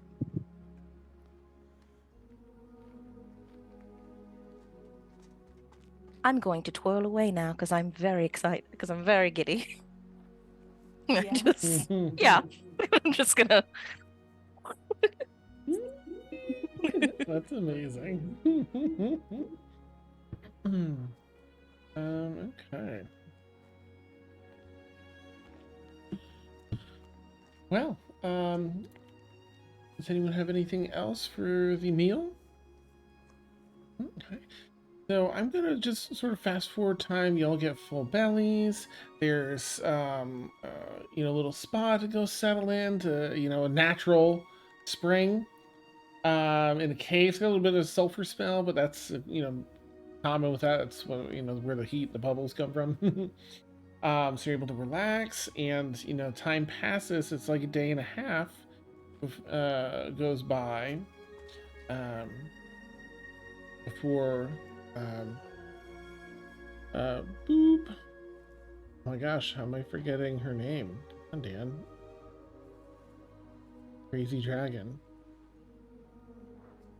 Riker? Raikou. There it is, Raikou. Raikou. Yeah. Returns and just asks for, sends an elder to ask Dia for just a little one-on-one before a big update. Okay. The elder, has met you at the house and just, asks quickly, can I come in just for a minute? I have to use the bathroom so bad, and it's a long walk. And with that, we'll take our bio break. Of course, for anyone that doesn't know, we take about a 10-minute bio break. We'll knock that out. We'll come back. We'll get some big answers, some other story bets, and we'll catch y'all in about 10 minutes. All right, catch you then. Nice. All right, I need a snack for sure. Same.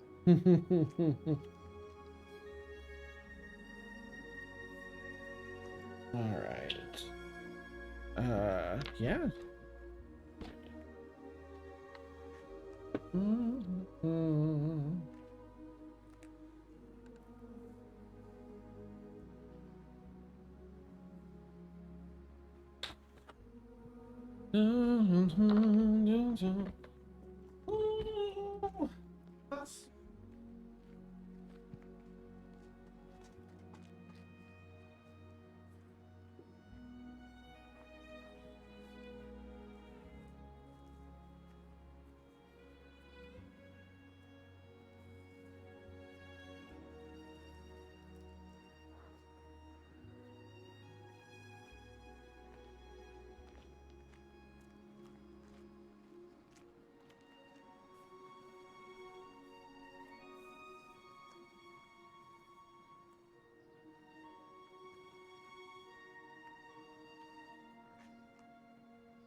I return with strawberries and peach tea. Look at you being fancy. I got veggie straws and another Dr. Pepper. Oh, hell yeah. That's the snack of champions. Snack of champions.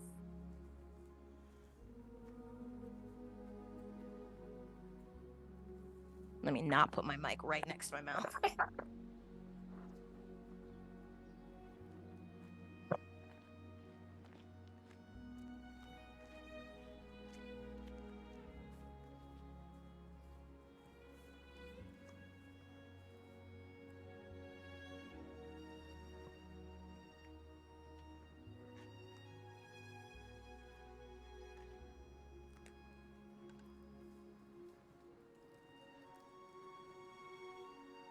I have the worst feeling about this as a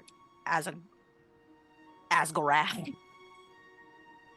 Yeah. I mean, with a name like that, I'm gonna be honest. It doesn't sound very...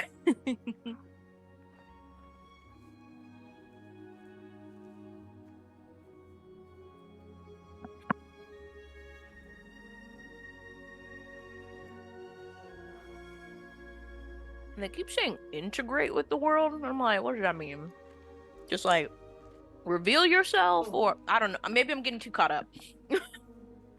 What is the thing in the Elder Scrolls, like the melding or whatever? Mm-hmm. It's big sus. Very, very sus.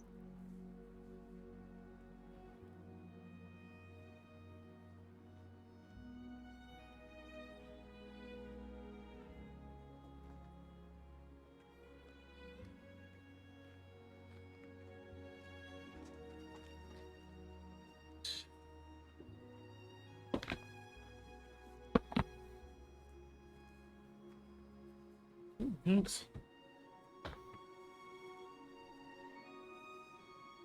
All right.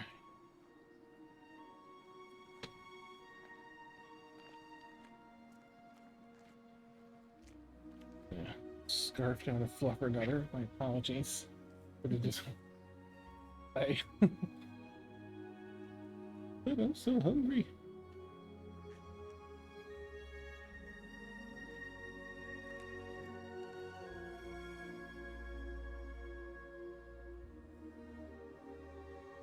This man will not let me access this shrine. Hmm. Very rude. Found a Gorog on top of a rock.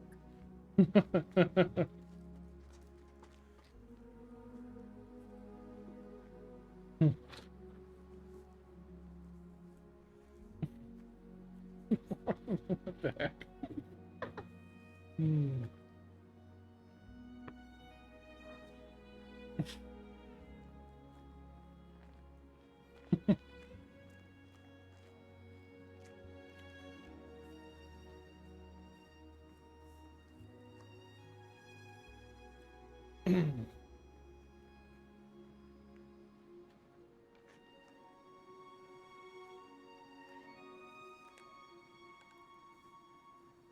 Oh, you poor thing. Yeah, don't at all.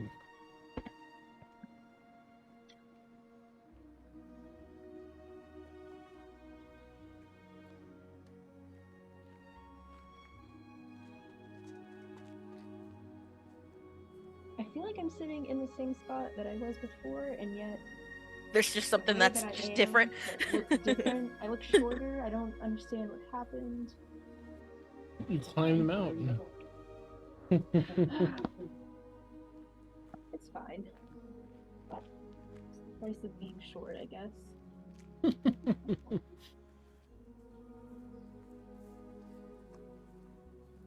Never forget when I met one of my online friends for the first time, and they thought that I was short. They were like, "Yeah, you're probably like what, like 5'3", 5'4"? I'm 6 foot tall." That's awesome. The shock they probably experienced. Did not believe me when I was like, "No, I'm 6 foot tall." You're 6 foot? Yeah. I'm so tiny. Dying. I'm 5'3". Me too. That's awesome. Oh yeah, that's right. We're twins. Shit, I figured you were like 5'9". Oh my god. Or 5'10". I don't know. You have tall energy to me. I don't know what it is. You just boosted my ego. Thank you. I'm very sassy for being so short. I guess that's a good way to put it. I was about to say, I feel like that's a requirement. Yeah. Yeah, and especially when I work with kids, because they're also quite sassy when they're like 2, and I'm like, listen, no, you can't out sass me, but you can try. If anyone asks me, I'm 6 foot, unless it's a man who is taller than me, and then I'm 5'10". Ooh. Amazing. That's I love hilarious. I love it. That's really cool. I raised my little peachkin glass. Wait, this is not a glass. It's I'm sorry. I'm all over the place. You're out. No problem. Just kidding.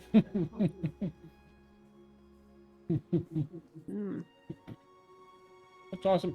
I have found it weird how like people don't want to believe women are tall.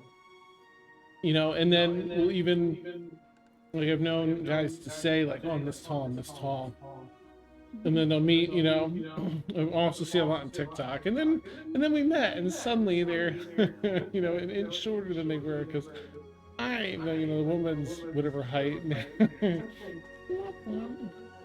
Such a weird thing to lie about, too. Right? Like it can't very easily be measured. Like, if you're gonna lie about something, It's a little harder to prove. Right. Uh-huh. Dumb. Fine. I'm okay with being short and spicy. So. Fine. That's awesome. Hope we all get to do a meetup. Dragon Con 1 year. Oh, yeah. 1 year. Mhm. That'd be amazing. I feel like it's kind of like close to all of us, you know? Oh yeah. Where's Dragon Con at? Forget. Your mom's Atlanta. Oh, yeah, Atlanta. Oh. Okay, I didn't realize. Wait, where's Gen Con? Is that up in Illinois or something? I don't know. Gen Con, I think, is up that way. thought Gen Con- I thought Gen Con was in New York. Am I? I don't even know. I mean, you could. I have. where anything is. It's hard. I know where the Dallas one is. I think they call that the Fan Expo or something. I don't know. Denver, I think, is just called Denver. To Google. Google, please help. Google Sensei. All right, I'm gonna bring us back. Great. Gen Con is in Indianapolis. In Indianapolis. Oh, really? I had an eye in there. Mhm. Yay, I win. I have 2 eyes. Yes, where the Oh, con I see it. is.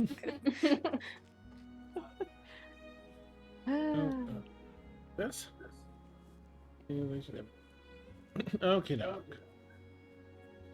So, yeah, Dia, if you're willing anyway, Raikou has returned and has requested Yes. they're gonna inform everyone, but they wanted to have a one-on-one with you first, and that's what they sent the Elder. Okay. Oh, just the first one you met outside the city. Mhm. She's introduced herself as Elder Zadia, she, her. Yes, please follow me if you will. Okay. And like you said, it shouldn't take long, but there was something she needed to share first. And you walk up through the snowy village, up to... It's another house. It's maybe like 3 times the size of the one you're staying in, but still it seems, a little too small for a dragon to fit. This is weird. And please wait inside if you would. And you go inside. There's some comfy little living room area, kind of like yours. It's a little larger, but has a spread of food ready. 5 minutes later or so, the in through the door walks a human woman, has well, a few things you'll notice right away. Has very similar skin tones, close to yours, and you even notice on the backs of her hands and arms and chest and face gold.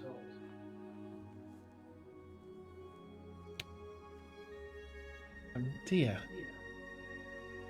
my human form? Felt we should have a conversation, you and I, before we carry on with the others. I imagine you might see why now, but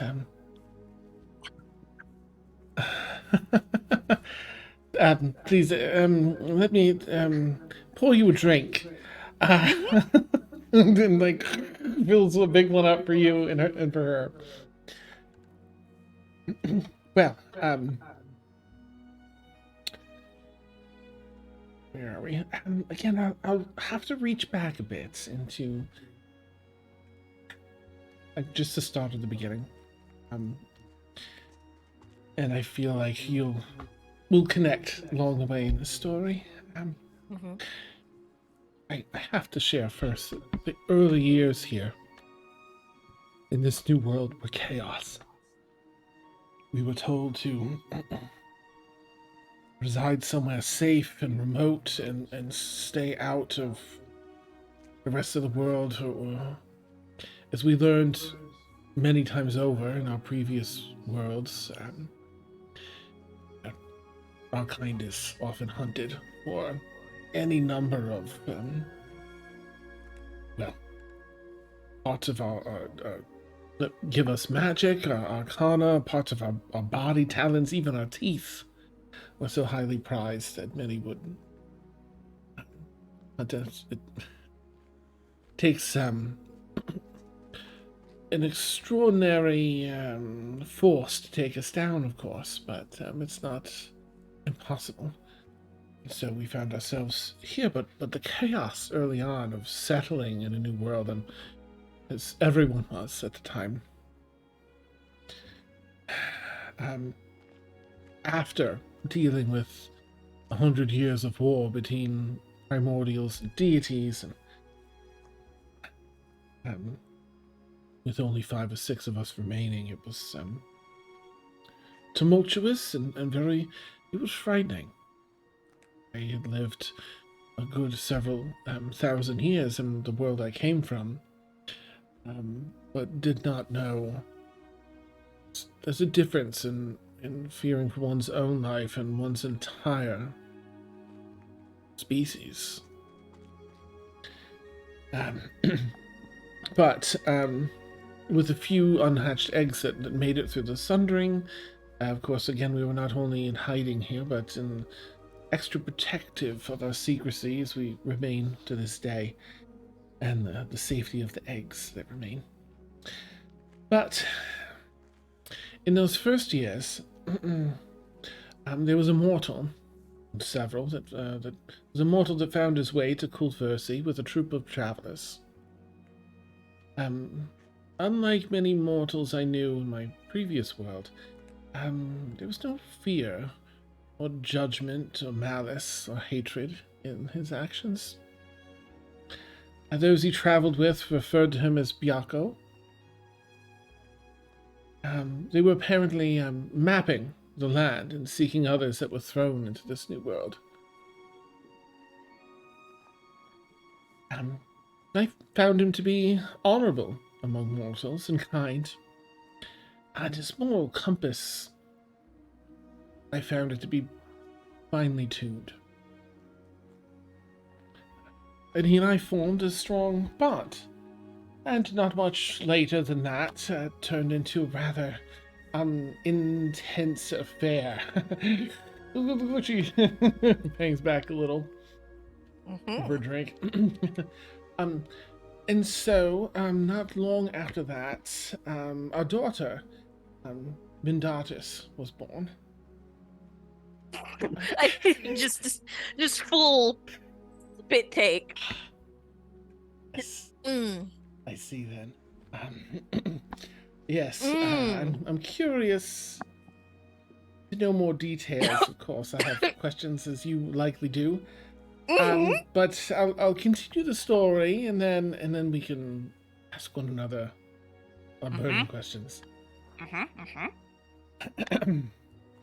Well, together, the three of us, Biako and Mendatus and I, well, we spent her formative years here in Kullt Versi. But over those years, more and more mortals were finding their way here. And the chances of encountering mortals that were not trustworthy, or that as other cities and established communities were growing, the threats of organized mobs, organized people setting out to capture our egg or take my life or the life of those here became greater. And so, Biako, knowing how fragile our situation was, resolved to leave with Mendatus in arm and enact a plan we constructed together. Biako would use his accumulated knowledge of the land, its people, its resources, and such to gain wealth. Great wealth was the hope. And then use those funds to build a city within the mountains, unlike any built before, to keep out any who would trespass. And I would freeze the land and sea in every direction to keep mortals at bay. It wasn't the last I saw of them, though. Biako garnered great wealth, as we had hoped, and the two of them visited frequently as the city was being built. And then again, in the latest years of his life, he returned, then with a name that he had adopted, a last name, Halcyon? No, wait. Halcyon, yeah. Halcyon. Yeah. Our daughter was by then an adult and had taken over the family business. He lived the last of his years out here with me.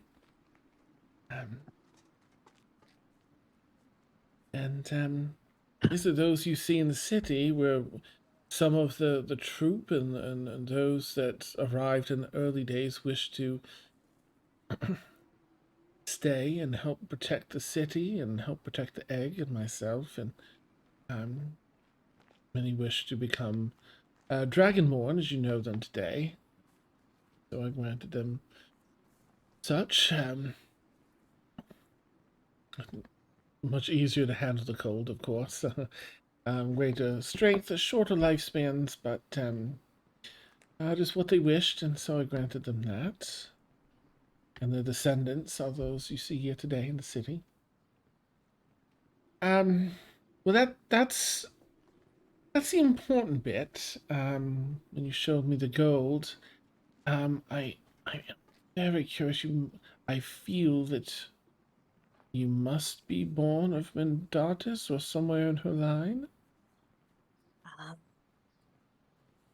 She is my great grandmother. Then you are my great-great-granddaughter. Well, then I feel very justified in saying, don't hit my friends. Oh, I know. I was. No, we don't have to go through that again. I understand. Ooh. Wow. All right. Oh, wow. Processing. Yes, of course. Yes, holds the bottle ready to pour some. Yeah. Yep. Just refill that. All right. So this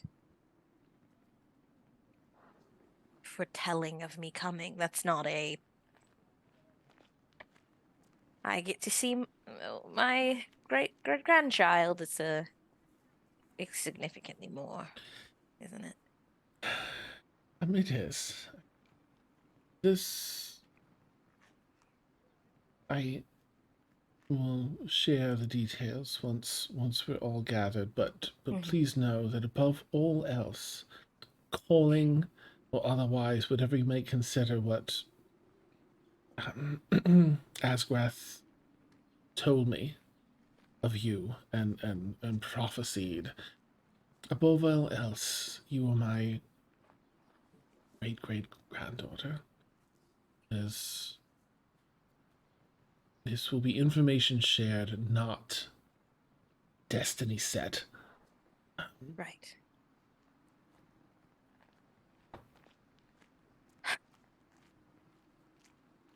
This is... Will I be... Can Maudie shapeshift? Well, she was practicing before, last time I saw her. It was coming along well. Oh my god. No one tells me anything. Well, it shouldn't present, it should be very rare to present beyond, her, just every so often in a line. Yes, aside from me, there's a cousin, but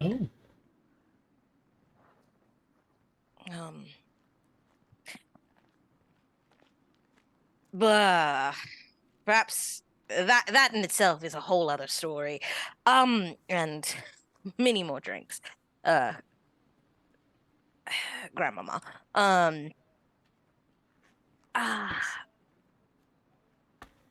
I think... All right, I have the information. I am aware, and things are making sense now. Yes. Okay. Yes. All right. Well, I this is what I was hoping we could share this beforehand, so you didn't have to, process along all with once. everything yes, else. This is very good. Yes, and yes. All right. May I ask? Yes. Does Mintata still live? She does. Quite to the exacerbation of my father. Oh. She... there's a lot, Grandmama. Trust me.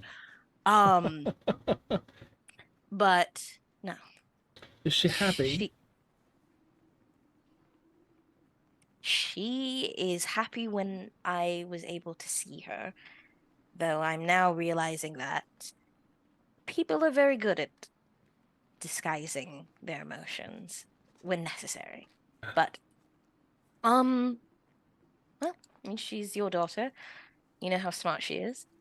Seemingly ahead of everyone by 20 steps. So... Indeed. But yes, she's still alive and well. And I think she gets her bits of happiness. I just think that there are... I mean, the whole reason why everything here is shrouded in ice, there have been members of our family that have taken very much for granted what we are able to do. I see.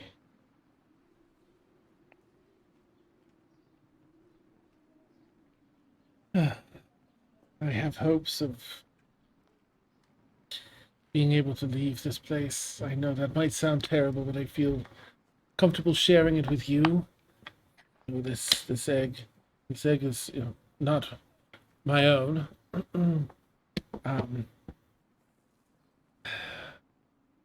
No, it's precious to me. I'm eager for the day to arrive when I can resume being a part of the world, seeing my daughter, seeing you outside of here, perhaps.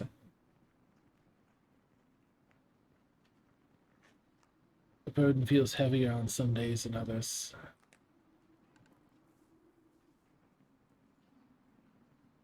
What a delight to meet you. I was absolutely I know in my natural form it's tough to read, but it's flabbergasted when you pulled your gloves off. Um, uh, I do hope to make things right with your friends. I was so worried about biting your friend, scooping you up. I do think I hit her a little harder than I intended. Probably. That's going to be a tender subject for a while. Money would usually help. Oh, Or right. tea. Leadrin likes expensive tea, but Oh. we are all very impartial to monetary values, Grandmama. So I will certainly remember that. I believe your great grandfather stored some of his wealth here, so perhaps I can. That has been. There's no need is for that it a here. thing? Is that a thing, or is that just me? Because I'm very good when it comes to like understanding the value of things and maybe perhaps Oh, persuading people that it's more expensive than it really is. Is that... that's Oh, you get that from me, and Oh, all right. indeed, absolutely. Yes, there's a draw to treasure. There's something so appealing, but understanding its worth at a glance, indeed. Oh, I hope to share more with you. This is refreshing. It's delightful. Um, but yes, let's finish our Yes. meal here, and then we should Go see probably the others. Inform the others. Yes, yes. yes. And so you do. You get there's a little more small talk, little things like that. Like, wait, is that where I get? You know, and Marty always used to do this. Yeah, yeah, I know. She got that as a kid doing, and things. I used to make jokes that because I was locked away in a room, that thank goodness I didn't have to share any of my toys. I hated sharing. Oh, Chuckles. real laugh, hiding real pain. Yeah. It's amazing. Yeah. So let's see. Okay. Yeah, you all. I'm going to send someone to fetch your friends. We're going to head to the inner ice cavern, and from there we can little more privacy there. All right. And yes. Yeah. Uh, so she sends, just probably one of the elders because to everyone else because you've all experienced them. Probably Cynthia. So Cynthia is going. Dia, you are going with Raikou right to this inner ice cavern. Everyone else, you're getting Elder Cynthia. I'm going to. Raikou has invited you to have this discussion, but I'll have to guide you to the location. Um, if you're all up for the conversation.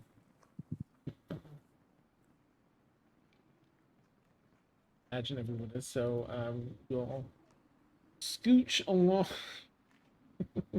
You also went over to the chat. Okay, you all scooch along to the inner ice cavern. I'll put it in Discord too. And it really is that. It's you go through a couple of caverns. It's not that far into one of the mountainsides. But it opens up really nicely. Some very there's some openings where light pours in and just fills this cavernous space. The ground itself, there's stone, but it's under like a foot and a half of like perfectly transparent ice. You can see little bubbles of air that are caught in it here and there. The snow across the top that's scattered in here by the wind helps a little with traction, but it's a slippery walk for the most part.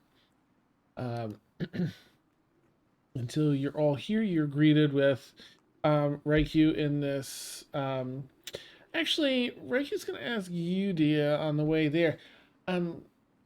So, of course, in this form, things are rather telling for others, and I don't want to take away your opportunity to decide whether or not to share our relation.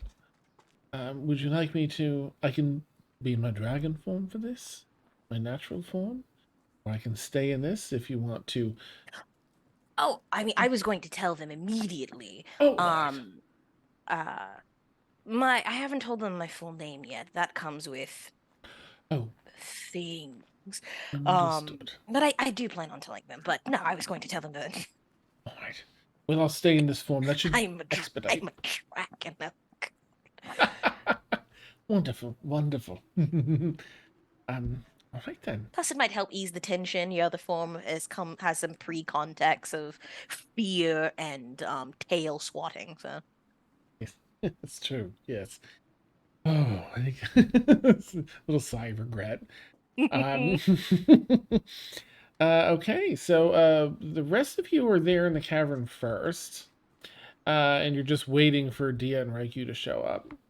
And the two of them around the corner, Raikou in her human form. Again, I mean, there's even some features that have been passed down outside of, skin tone and the gold, like the eye shape, nose and mouth shape a little bit, so some of the structure to their faces. Um, not something you can look at and be like, oh yeah, definitely. But when you see them both walk around with like the gold and everything, that might give you some indication ahead of time, like, oh, so you see them walk around and like 100 feet they've got to walk down to meet you all. So, is there anything the rest of you want to do as they approach? Is it freezing in here? It's cold. Not as cold as outside, but cold. Well, Leadrin has produced flame up to try to keep warm.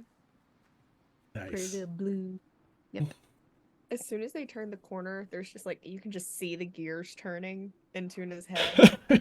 I rolled an intelligence check to see if they would pick up on it, and I got a 15. So like they're piecing it together. Nice. Beautiful. Dia, what would you like to do as you approach them?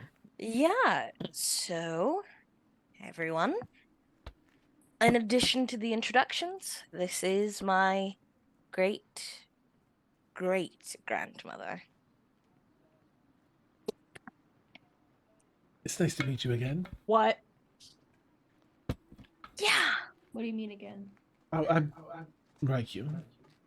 This is my human form. And you're her. Great grandmother, I believe. Yes. Great. Son of a bitch. No, sorry. That's A true and visceral reaction, I understand. I am so sorry. Yeah. Why are you apologizing? Yeah. It's just, I mean, just in general. No. I was in the wrong. I mean, not the wrong. I needed to do what I needed to do, but I do feel like things got out of hand a bit. I know the position it put you all in. So, You think? I've been told that money helps soothe these wounds, so. And tea. Good. You have tea? I haven't had tea. Of course, I would love to have some tea, but I don't have any. But money we don't have use for it, and his great-great-grandfather had quite a bit. By the end of his life, returned with some, and it's sitting in a safe. I'm be happy to do what I can to make amends. Absolutely.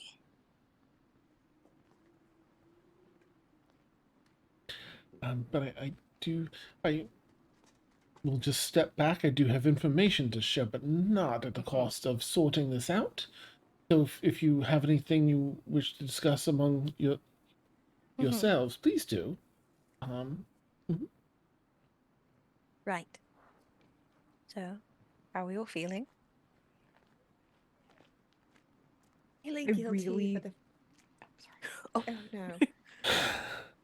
Just feeling guilty. I had this big elaborate plan of when your Meemaw betrayed us, what we were going to do about it. So Oh. sorry. Me Yes. too. Was wanting to slap. And then I thought, no, she's just going to turn into a motherfucking giant creature that could just swallow me whole and eat me. So I'm trying to simmer the fuck down. You're doing really well. You are. Thank you. I'm growing. Yeah. With the money she gives us, I will buy you all the expensive teas. Oh my goodness. Yes. How are you feeling? I All right. it's explaining a lot of things, and there's a slight ringing in the back of my head that's probably going to come to fruition when we eventually follow the rabbit hole that is leading us this too. But I excited, I think, for a large part.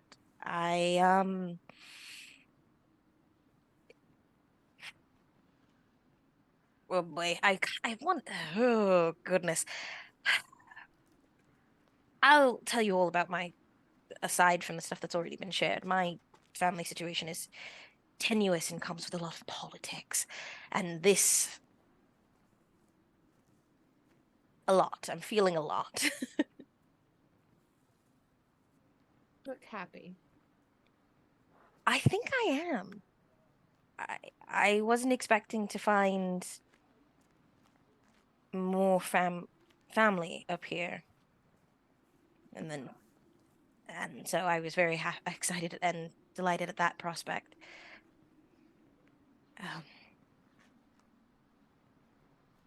So yeah. That's lovely. I'm not saying that sarcastically. Yeah. I tried to make that sound genuine. I was like, no, that sounded sarcastic. Quit it. Quit it.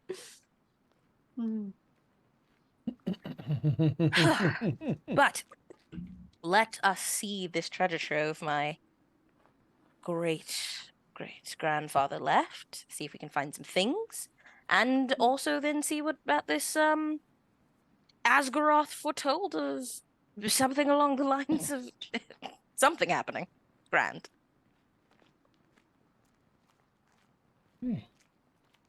Nice to add, and I'll save that. I'll save that for after show. Uh, you're here. Yes. Well, here. Let's get into the thick of it. So, Asgaroth, also known, often worshipped as Io, spoke of the days that we're living in some 100 years ago. Seemed to have some ability of foresight as they foresaw the Sundering. And then after the Sundering, again, they spoke of the days we're living in here some 100 years later. They spoke of the day that my descendant would return to Kullt Versi with their friends and allies. And that makes you think a little bit of the dreams you've had. Because they felt a little visiony, like dream, but a little visiony as well. And they charged me with sharing the truth of the dark matters in our time, and to support you. Looks around at everyone, but pauses at Dia. Whether you decide to challenge these forces or not, for your life and lives are your own. And you, my dear, are my sweet great granddaughter. And as I said, that will always come first. You, I don't know how much you've traveled. May I ask first, have you felt any of the changes in recent time? Encountered anything, a darkness creeping into the world? Danger. First day, Grandmama. A woman turned into a weird jellyfish monster. Oh. Well, Oh, right. the altered. That's a thing. You've already encountered some of this, then. Mm-hmm. That might make some of this easier. Also, do you know of a tall, beautiful lady made of lava, trapped behind a door, perhaps? I'm not sure of the door, but I know of a creature. Yes, in fact, she may play a role in this. Nithrana? Yep. Yes, he's a part of this as well. Very well. Should look around just in case anyone. I don't want to step on anyone's toes if they had anything they wanted to say to Reagan. Sorry, did you just say her name? Yes. Nithrana. You mean? You said it again. Yeah, we were basically told not to speak her name because. Oh. Does that not apply? Was it Alindra Here? that told you not to speak her name? It was Aveline, just. Yes. Yes, they see things differently. Sorry, let me set the table of the story. You know Aveline. Oh my god, that woman knows everyone. Mhm. Yes. Well, let me connect the dots. We'll set the table of things here and work our way towards Nithrana and Aveline. And the altered.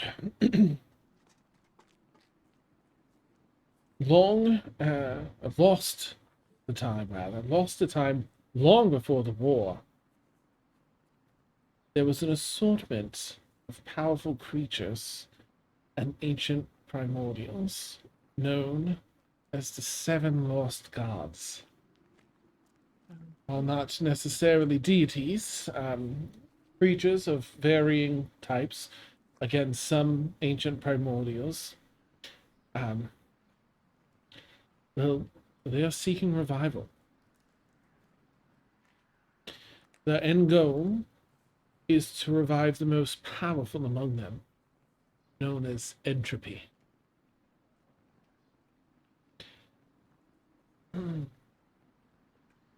Entropy. To set how strong entropy is. The Overguard Owl could not kill entropy, but instead was forced to imprison entropy in a sphere of annihilation. The only way to hold it. And to kind of break down like what a sphere of annihilation is in case anyone doesn't know, like the characters, don't know. So by entropy's very nature, difficult to manage as such. That is their end goal, to revive the most powerful among them, entropy. But they wish to set entropy to a task. The task of doing what only they can do. Consume all of the primordials. They wish to rule over this world without opposition, and the primordials would be in their way. But this would also mean another era of war that would well last a century or more, and the people of the world would suffer most in this war of attrition, if not be wiped out completely in the process. They wish to rule the world themselves, and they have and create their own sentient creatures once the world is wiped clean, or when there's hardly any life as we know it left. Create their own sentient creatures to follow and worship them. You've already met some feeble attempts, weak experiments attempted by followers of the lost gods to craft these sentient creatures known as the altered.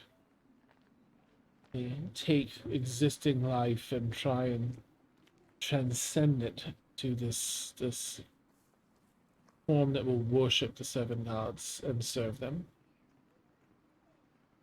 The creatures are often malformed and consist of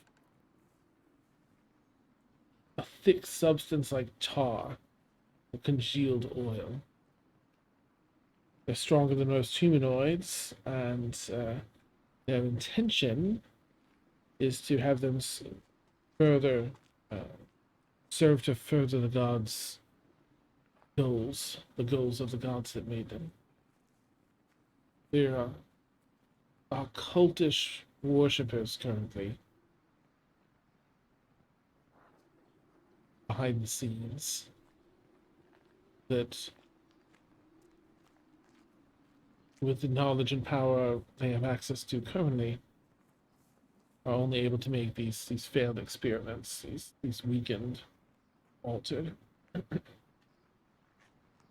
But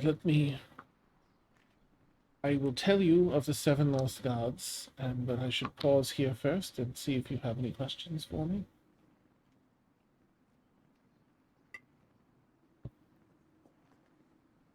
It's quite alright. Weren't all the gods banished in the Sundered? Yes, these are not truly gods. They're not deities. They are simply powerful ancient creatures.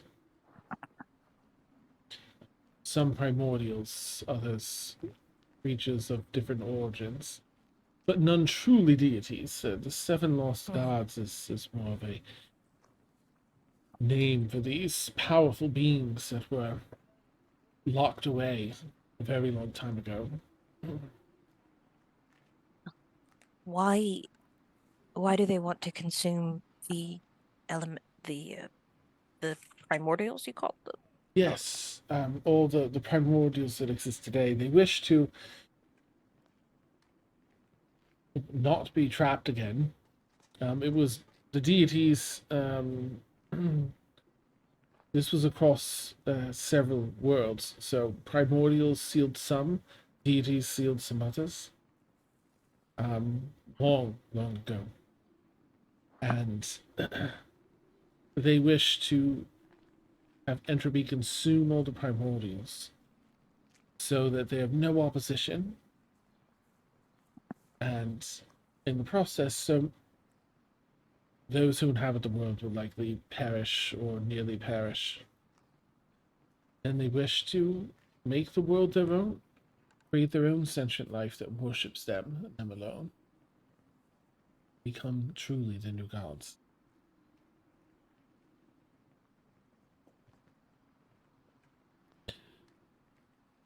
If I had to boil it down, it's simply power they seek, to be worshipped, to be in control of everything.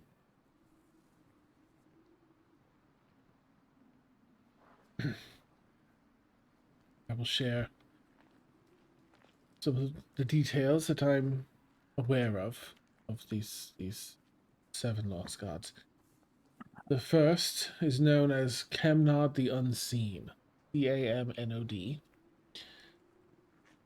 In their time, they were known as the patron of assassins, a powerful creature that bestowed power upon those seeking that profession.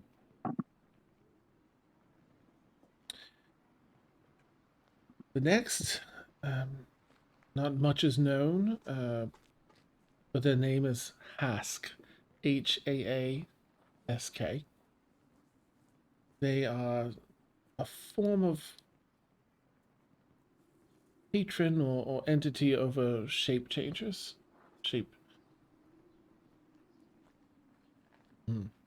Able to bestow it upon those that weren't born with it and grant power to those Yeah, shape changers. The third is known as Dendar, Dendar, the Night Serpent. They devour nightmares. Some say they were born with the first dream had by a mortal, and since then roams the nightmares of the sleeping world of mortals, consuming nightmares, not only of mortals, but deities and primordials as well. They once tried to consume the sun, though they were thwarted by the deities. The next is Tyran Thraxus. Tyranthraxus.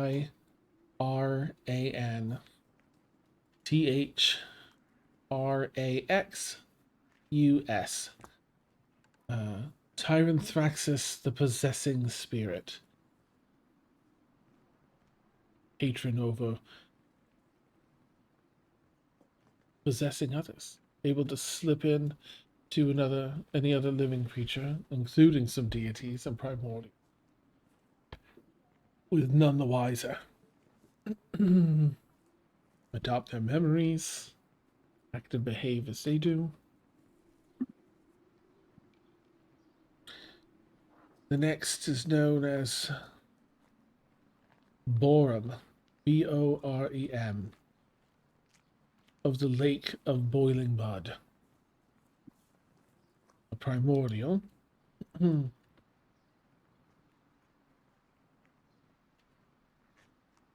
Mud primordial, obviously. The next... Oof. Just make sure. Yep. The next, Kezef. Kezef. Also called the Chaos Hound or Ravager of Heavens. Kezef was a hound, a primordial originally, able to devour deities and primordials to some extent. Half corpse themselves.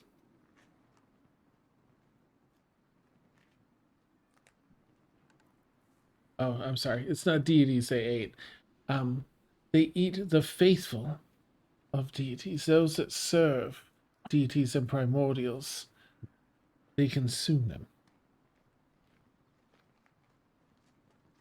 They all sorts of crazy stuff. All these are so cool. And then, of course, the last was entropy. It's just entropy. Entropy.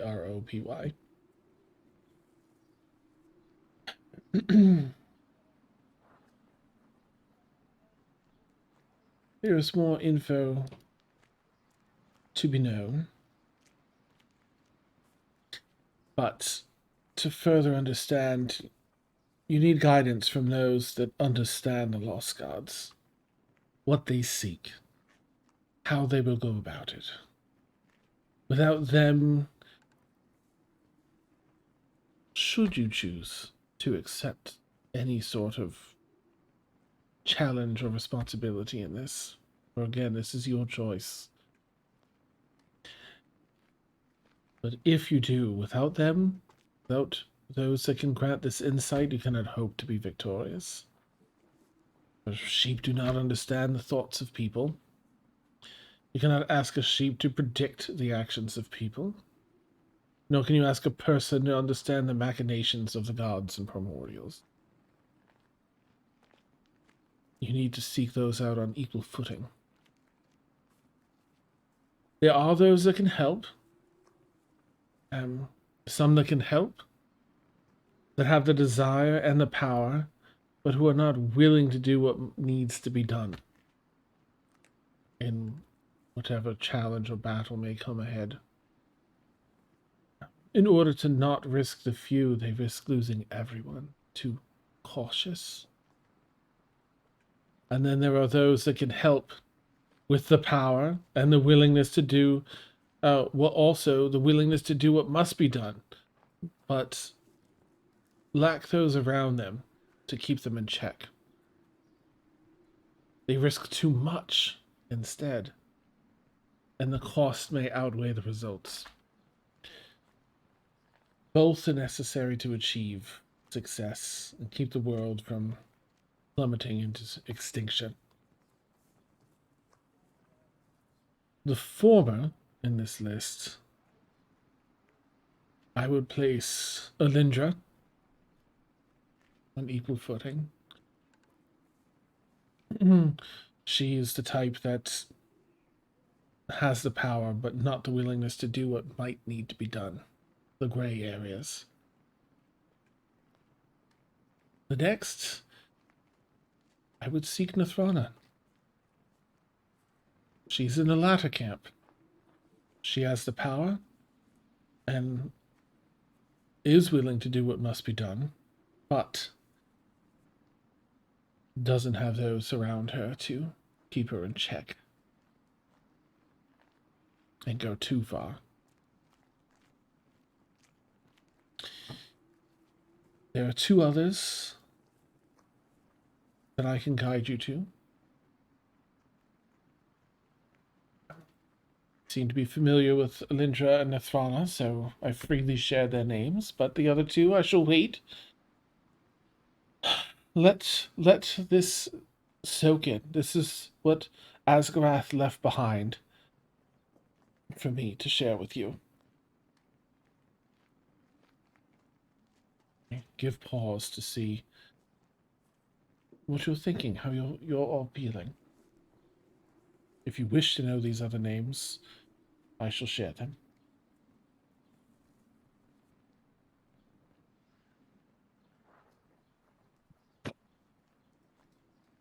No harm in learning them.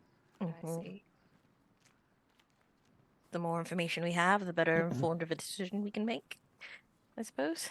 Very well. Well, the next would be a swamp nixie from an ancient time, another world, by the name of Alejandro.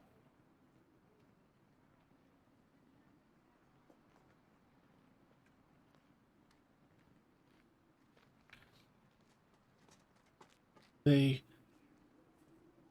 might be a bit reluctant to help mortals. They're not a threat by any means. There's no risk of being harmed by them. They have trust issues with mortals, as many beings that have lived as long as they have end up with.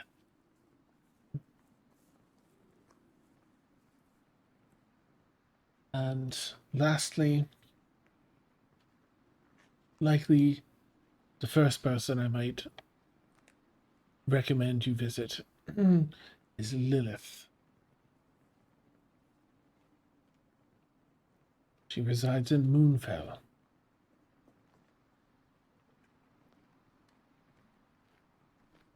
The four of them are on equal footing in power and scope.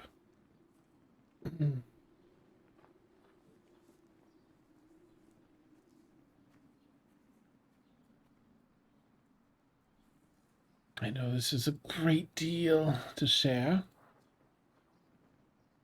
As I've said,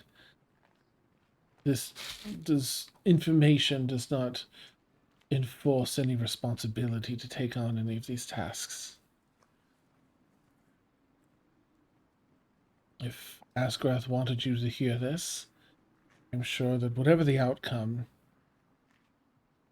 it is for the good.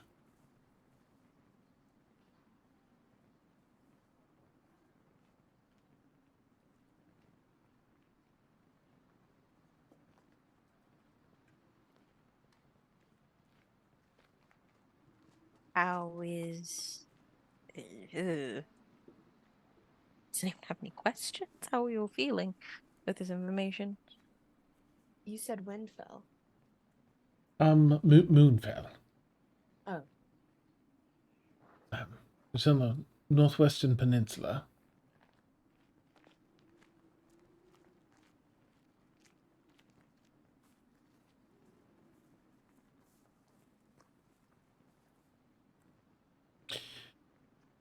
What little do you know of Husk?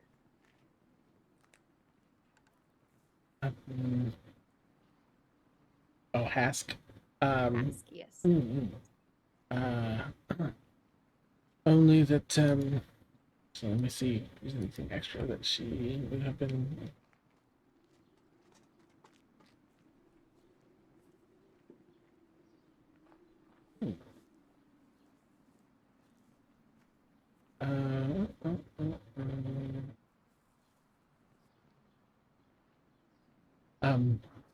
I know that Hask,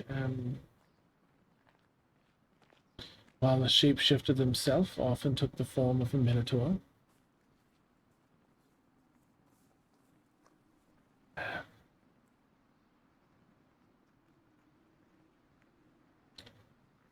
Yeah, I don't think the other bits in here would have happened given how early this is in the timeline.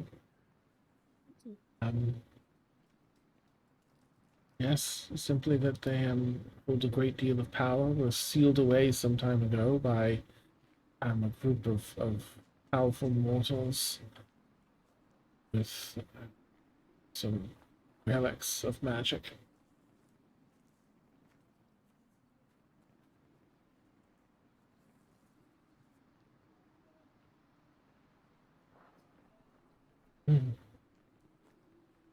Thank you. Yes.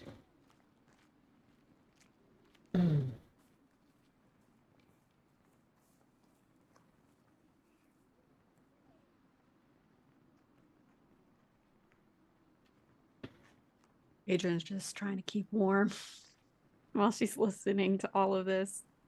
Nice.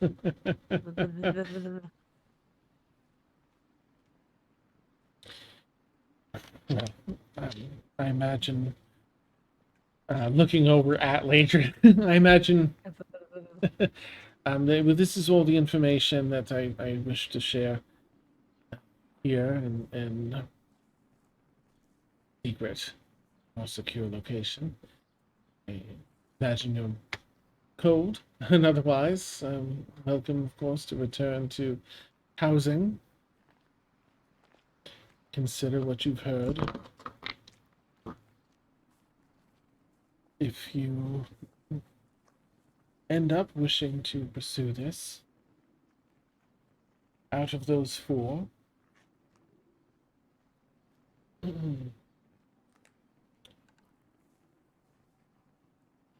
Alejandro would be difficult perhaps to persuade, given trust issues. Alindra and Nathrana, the challenge with both of them is the gray area between. Alindra sees things in such terms as very crystal clear division between good and bad. Nathrana does not know how to hold back. Neither are inherently good or inherently evil. But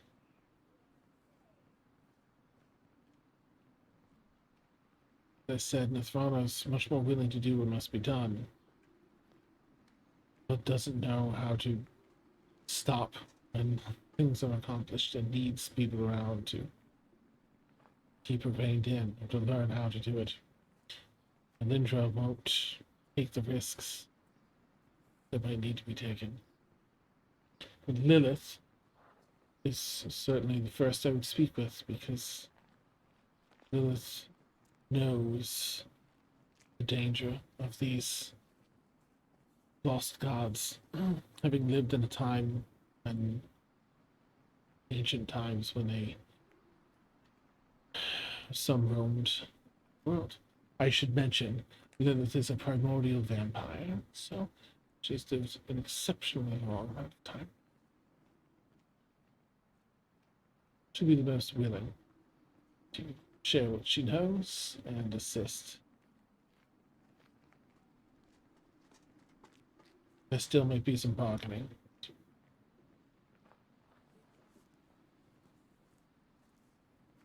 Shall we return to the homestead? Does anyone have any further questions for me here? None at the moment. I think just needed to settle. Of course. Yes. Well, let us return. All right. Well, that's out of the way. She'll make some awkward small talk on the way back to town for wishing you all farewell, for the evening, rather, like a good evening. This is the house. She'll be in human form for a bit. This is a house. If she's not there, go up to the cave and ask her anything, any of that good stuff. And you all settle in this evening. Plenty with a nice tasty meal, comfy fire. You're in your cozy little living room. There's blankets and throw pillows and stuff. You can all get comfy on the couches and stuff if you want. And they warm around the fireplace. You settle in for the evening. Is there any inter-party RP anyone has for tonight?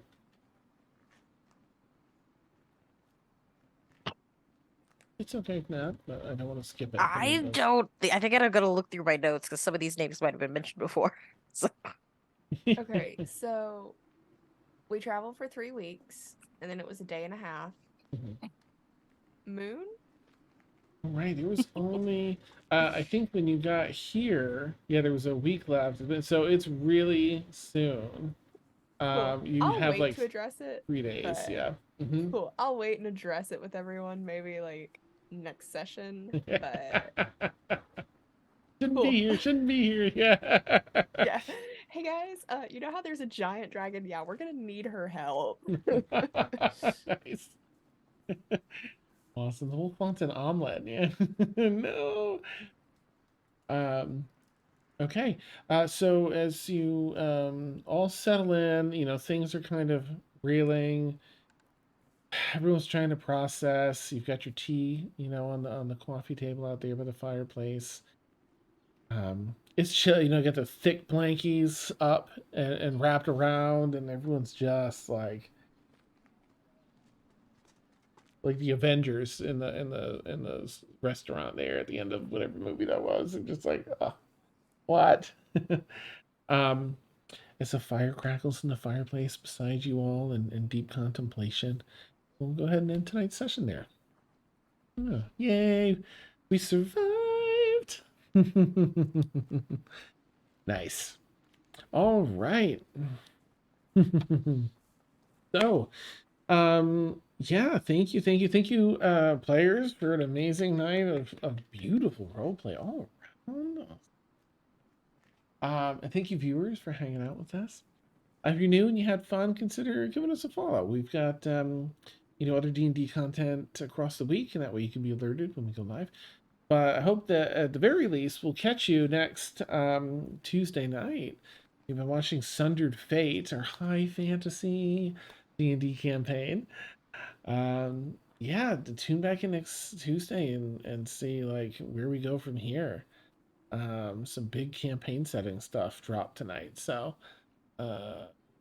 and some backstory stuff dropped tonight, and some other fun stuff. This is really great. And some romance. I live for it.